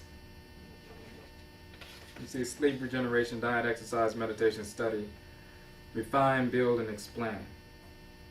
We have a responsibility. They already understand, their ancestry. They understand the value of their bodies, their melanin. They understand that they have a purpose. They have a decision-making process that will allow them to make sound and wise decisions in any setting. And, they also have an ethical code. And it's not just a series of commandments or something, which is foolish. That's not an ethical code. But they have a set of symbols that bring about just a volume of information that all orbits around that particular symbol. And you have many, many proverbs, many, many ebe, many, many teachings, and a number of different things that will all just bring you towards an ethical lifestyle and living in harmony with divine order. Now, we have aseti, we have responsibility. You ask them, what is your responsibility? You know who you are? You know where you come from? You know how to make decisions? What is your responsibility now? They may say, well, I'm responsible for cleaning my room or something like that. I'm responsible for, doing something for my community. What we want to focus on here is you have this information in your head about all these things that you've learned about yourself. Now you have to start to execute. And in order to execute, you have a responsibility to cultivate yourself. You have a responsibility to cultivate your dormant potential, your latent abilities. And so you have 7 steps to do that. And we can go through these quickly. It's the same thing. You ask them about the responsibility. What is your responsibility? As an Afurakani male and an Afuraitkaitnit female, as an individual. They give their answers, and then you give them a structure. You give them something that they can work with. They may not see these things as valuable before, but now they're going to see them as valuable. Sleep. And we put regeneration, because sleep is regeneration. Your cells are regenerated, food is assimilated, waste is processed, but it regenerates you. It's so important to your system that if you don't get enough sleep, your body will take it from you, you'll collapse. And we go into detail about that in the Nhoma. But what it's doing is it's regenerating you so that you'll have clarity of thought, clarity of action. If you don't have enough sleep and you don't have enough focus, you cannot tune into what your Nkrabia is. You'll more than likely, or more often than not follow your Akra, because you won't have the vitality to do so. And you won't have the clarity of focus to do so. So sleep or regeneration is the first one. Diet. Our diets are usually horrible, and especially children and young adults, if they don't have any direction. The kind of stuff that they're eating and the kind of stuff that they sell us is designed specifically to poison our systems. It'll lead to high blood pressure and diabetes and stuff like that later. But when they're in school, they can't focus. Not only because they don't have enough sleep, but they can't focus on certain things even if they have enough sleep, because of the the diet they have, the sugar content and all the different things that they put in these quote-unquote soft drinks and snacks and everything else. So diet allows you, once you have a clean system, it allows you to harmonize with divine order. It allows you to be able to attune yourself to messages that are streaming in from the world and from the spirit world, from your ancestresses and ancestors, from the deities, Abu Song. So what they need to understand is the effect that diet has on their clarity of focus and their vision and their ability to tune in. This is the second of the physical asede, or the physical responsibilities. And plus, all you have to do is bring up how many people in here know somebody who has high blood pressure. Everybody almost will raise their hand. How many people in here have asthma? Half the children in the room will raise their hand. You start showing them something about diet, and they see these things that are afflicting their people every day, day in and day out, and they don't like these things. And they really haven't yet accepted these things as the norm. They know it's something wrong. You bring up the diet and what diet really does, they can understand that. Exercise. With exercise, we make our bodies like a tuning fork that resonates the frequencies of divine order. You have a tuning fork and you hit it and it vibrates, and then you put another tuning fork next to it, that one will begin to vibrate. So when energy is streaming in from the Supreme Being through our Akhan, and through the agency of our ancestresses and ancestors, our Samanfo and the Abosom, what happens is, if you tune your body, or tone your body, we talk about toning by working out, getting strong and so forth, developing, tight muscular system, but you're not just toning, you're tuning. And when you tune your body through exercise, what you're doing is making your body a divine tuning fork, so you can vibrate the frequencies of divine order that are streaming in from the world, physically and spiritually. The next one, meditation and study, we're talking about focused observation. We give an example in the book about how lions and lionesses just instinctively do these various things. They focus their observation on certain things. They learn how to hunt, learn how to clean themselves, learn how to defend their group. All these things are done instinctively. We have that instinct as well, but we're conditioned. Billboards, magazines, newspapers, radio, songs, music, schools, churches, mosques, temples, all of these negative media. What it does is it works to suppress our innate attunement to our Akhan. So through the first three, physical aseti, we attune our bodies. Then the final four, we attune ourselves non-physically or spiritually. And focused observation, which is what meditation is, we redirect the focus of our consciousness from one thing, which may be a negative thing, to something that we need to know. That's what meditation or study really is. It's beyond just memorizing something in a book. They know about that, and a lot of that they don't really want to do. But when you give them the value of meditation and study, or focused observation, and how it can help them and help their community and help their lifestyle, then it's a totally different thing. And we can just run through these because it's the details are in the book, but you're just giving them specific things that they have a responsibility to cultivate within themselves. After they have done the physical asceti and they're on track with that, and they begin the non-physical asceti, the spiritual asceti, the focused observation, then it's time to refine. You've developed yourself physically. You focus your observation on your specific talent that you have. Everybody has a specific function, and then the talents that you're born with are a manifestation of what your function in the world is. So when you see somebody who has, they have a real talent in this area, that indicates what their divine function in the world is, usually.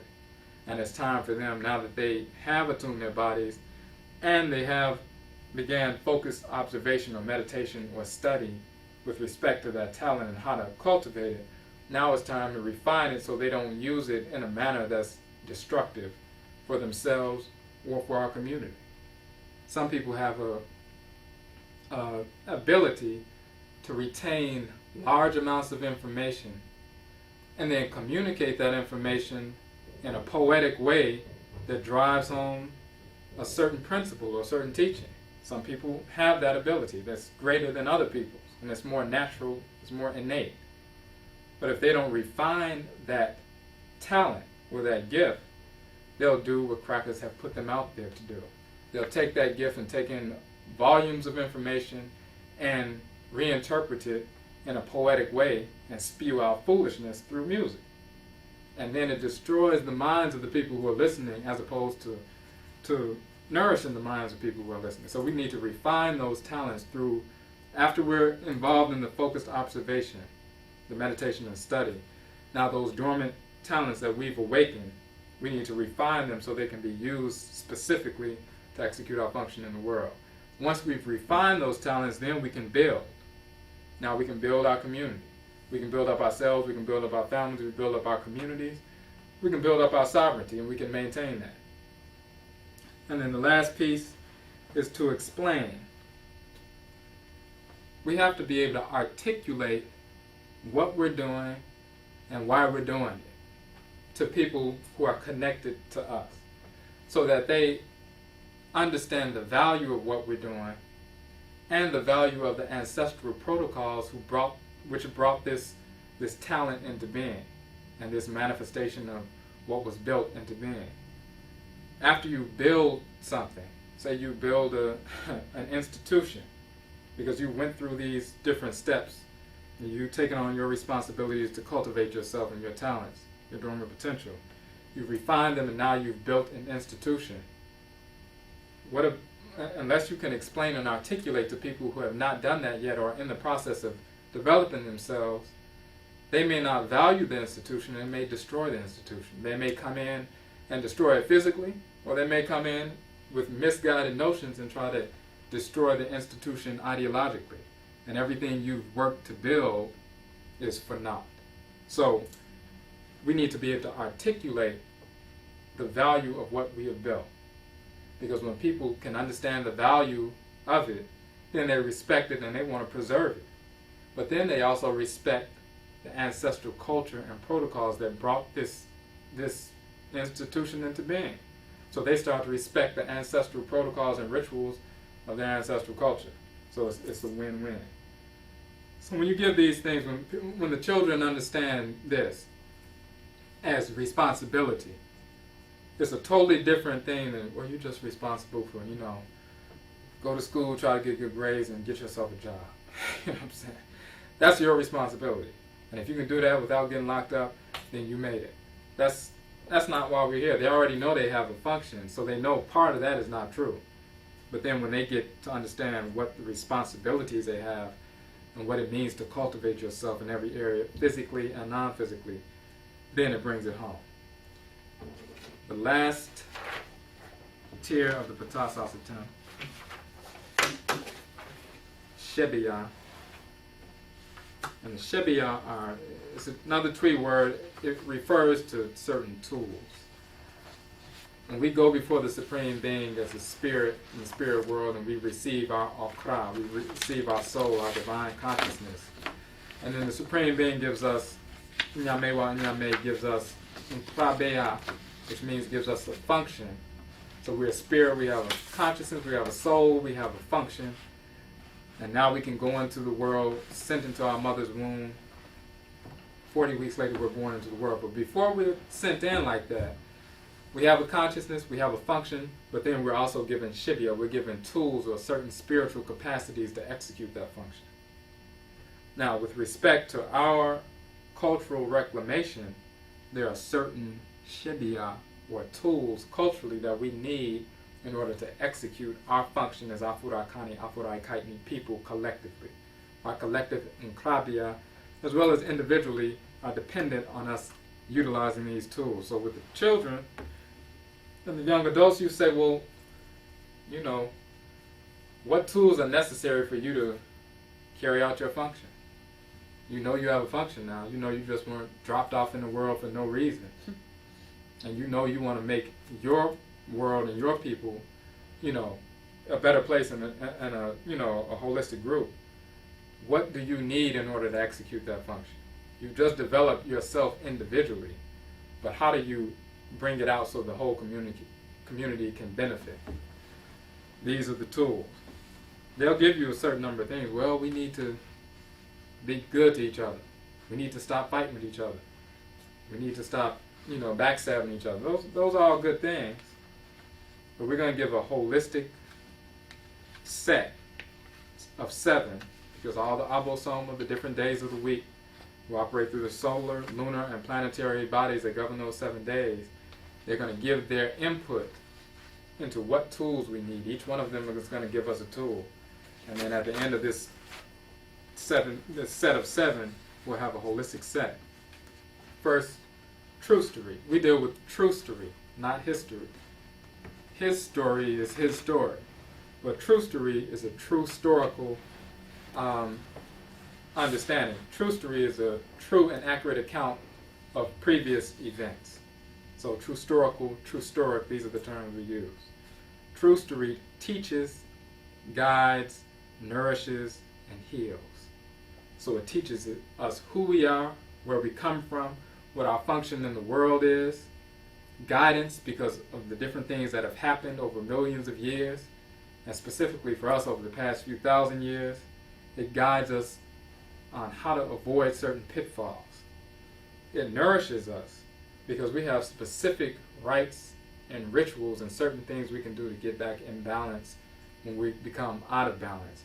And we have trustery to prove that. And it also heals, because once we go back to our trustery and see what we did wrong, we correct those mistakes. Now we can heal the wounds of the past and we can move forward. Healing the wounds of the past does not mean forgetting about the past. That's why you have trustery, to remember the past. You remember the past so that you don't make the same mistakes. You don't embrace foolishness, embrace the whites and their offspring, their culture, and their religions because you're trying to forget the past. If you understand trustery, it will prove to you that you need to reject them. And if you understand the present, you just tune into the filth of their spirits and you understand that. But even if you just look true historically, you'll know what led up to the position we're in now. And if we don't change course, which we will, if we hadn't changed course and decided to change course, we would remain in the same position. Religion. Afurakani, Afuraitkaitnit, ancestral religion is the ritual explication of truth. So they say, well, Afurakani, Afuraitkaitnit people have a religion? Yes.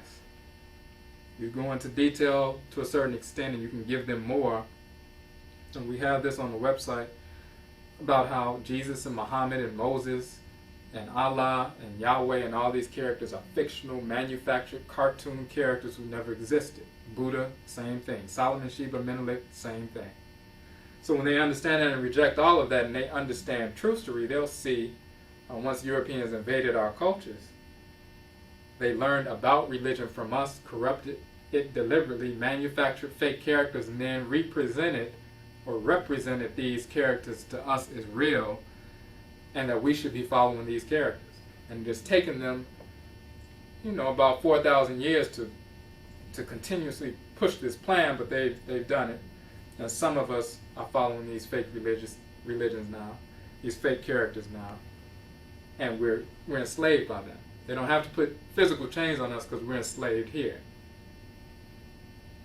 Just like a drug dealer on a corner giving you something that you think makes you feel good and it's actually destroying you the whole time. The church is a drug dealer.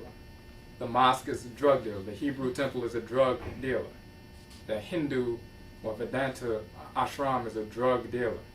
The Buddhist temple is a drug dealer. Black people have no business using these drugs because they're just destroying them. So, it's the ritual explication of truth. Through ritual, we tune into truth. It explains truth. Afurakani, Afuraitkaitnit, ancestral religion is the ritual incorporation of divine law and the ritual restoration of divine balance. So through our ritual practice, we incorporate the things that we need, divine law, and then we restore balance where imbalance occurs. That's the basis of our religious practice. We must understand that religion and spirituality are identical. fake religion and spirituality are not identical. So it's a misnomer to say, well, I'm not into religion, I'm into spirituality. That's because you're misclassifying these fake religions like Christianity and Islam and Hinduism and Judaism as religions, and they are not. They are fake religions. Real religion is Akhan religion, Yoruba religion, Ewe religion, Igbo religion, the ritual practices of Afurakani, Afuraitkaitnit people. And that's the only religion that has ever existed, that exists right now, and that ever will exist. So, through our ritual practices, we explicate truth. We explain truth. That's another opportunity for them to have an increase in their vocabulary.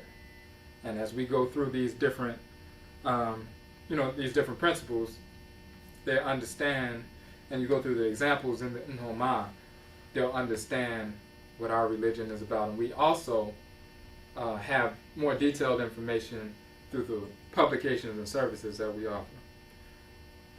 And they can look at that as well. The third one is judgment. Judgment is wise, yet misjudgment is that which is unwise. The whites and their offspring teach us, don't judge and don't hate. We already dealt with hate, and we understand that hate is a divine function of the Supreme Being.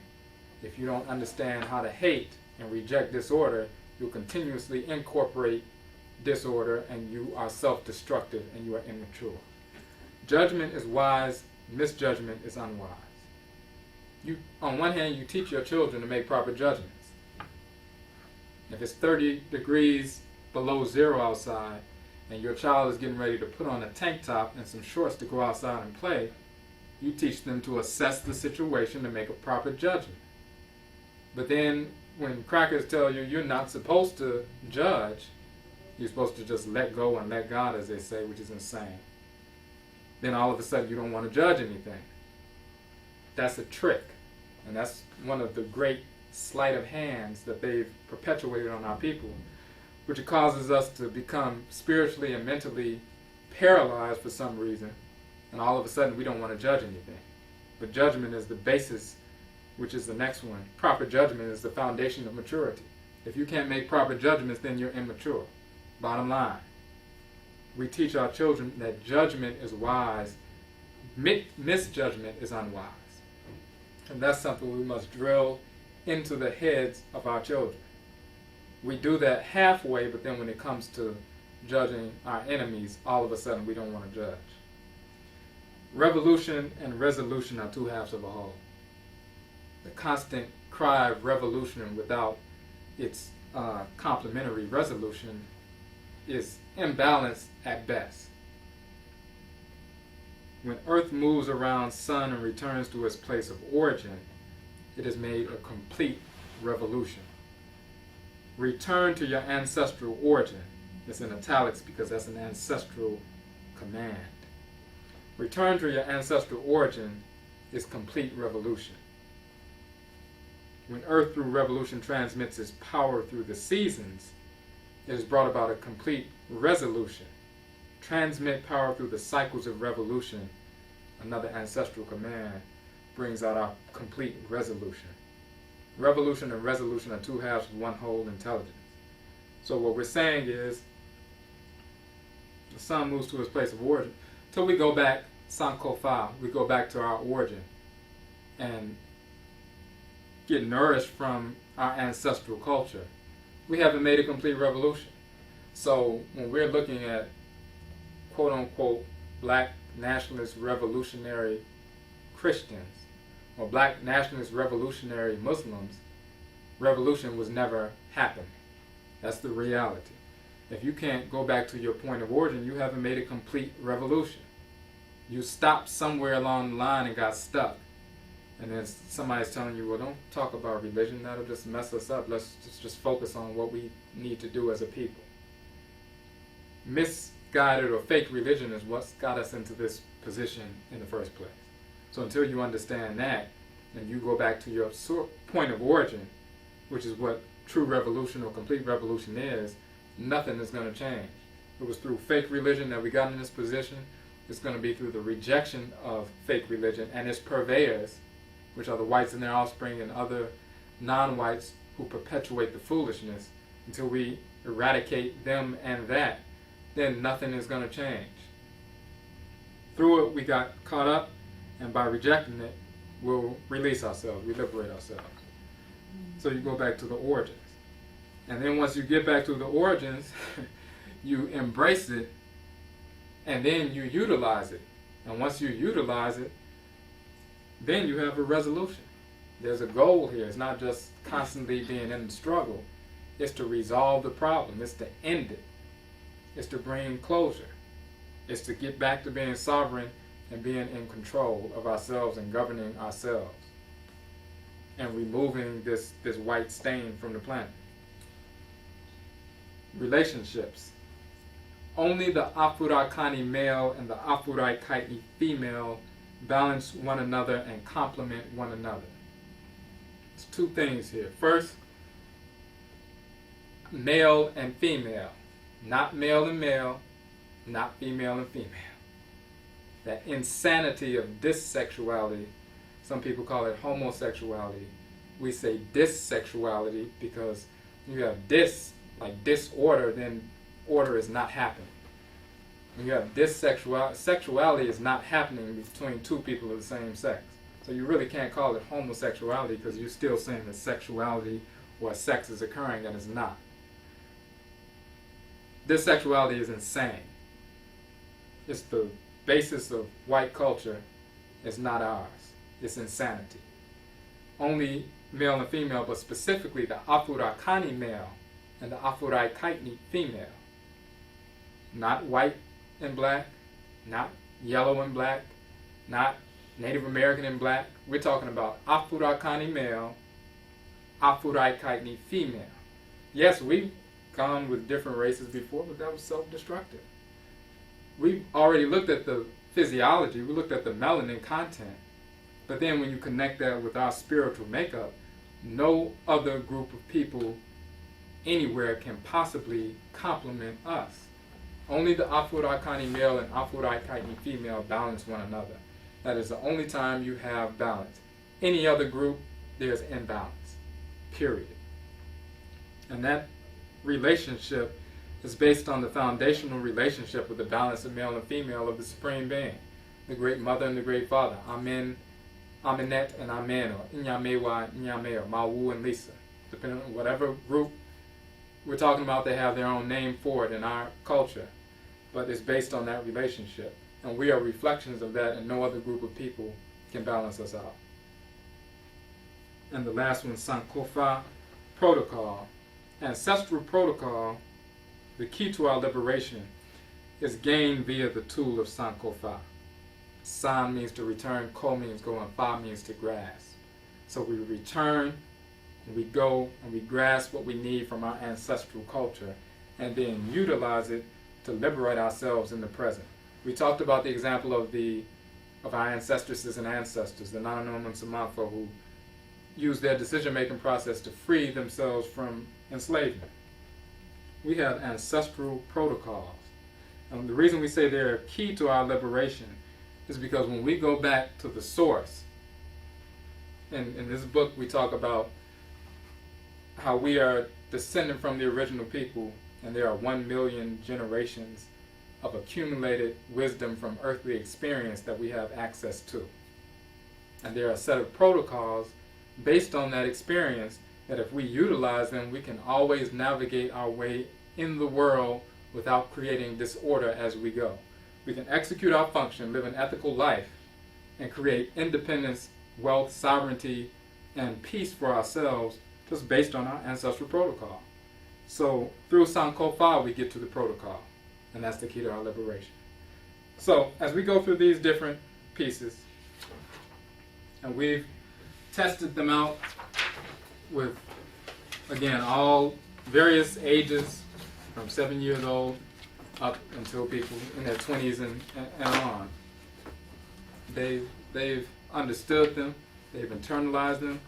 Years later, they can come back and point you out and say, I remember when you taught me this. It has transformed the behavior and the thinking and the actions of Afurakani, Afuraitkaitnit children and young adults. So that's the end of the PTAH Sasetem presentation. If there are any questions, now we're going to take some questions. So, Midase.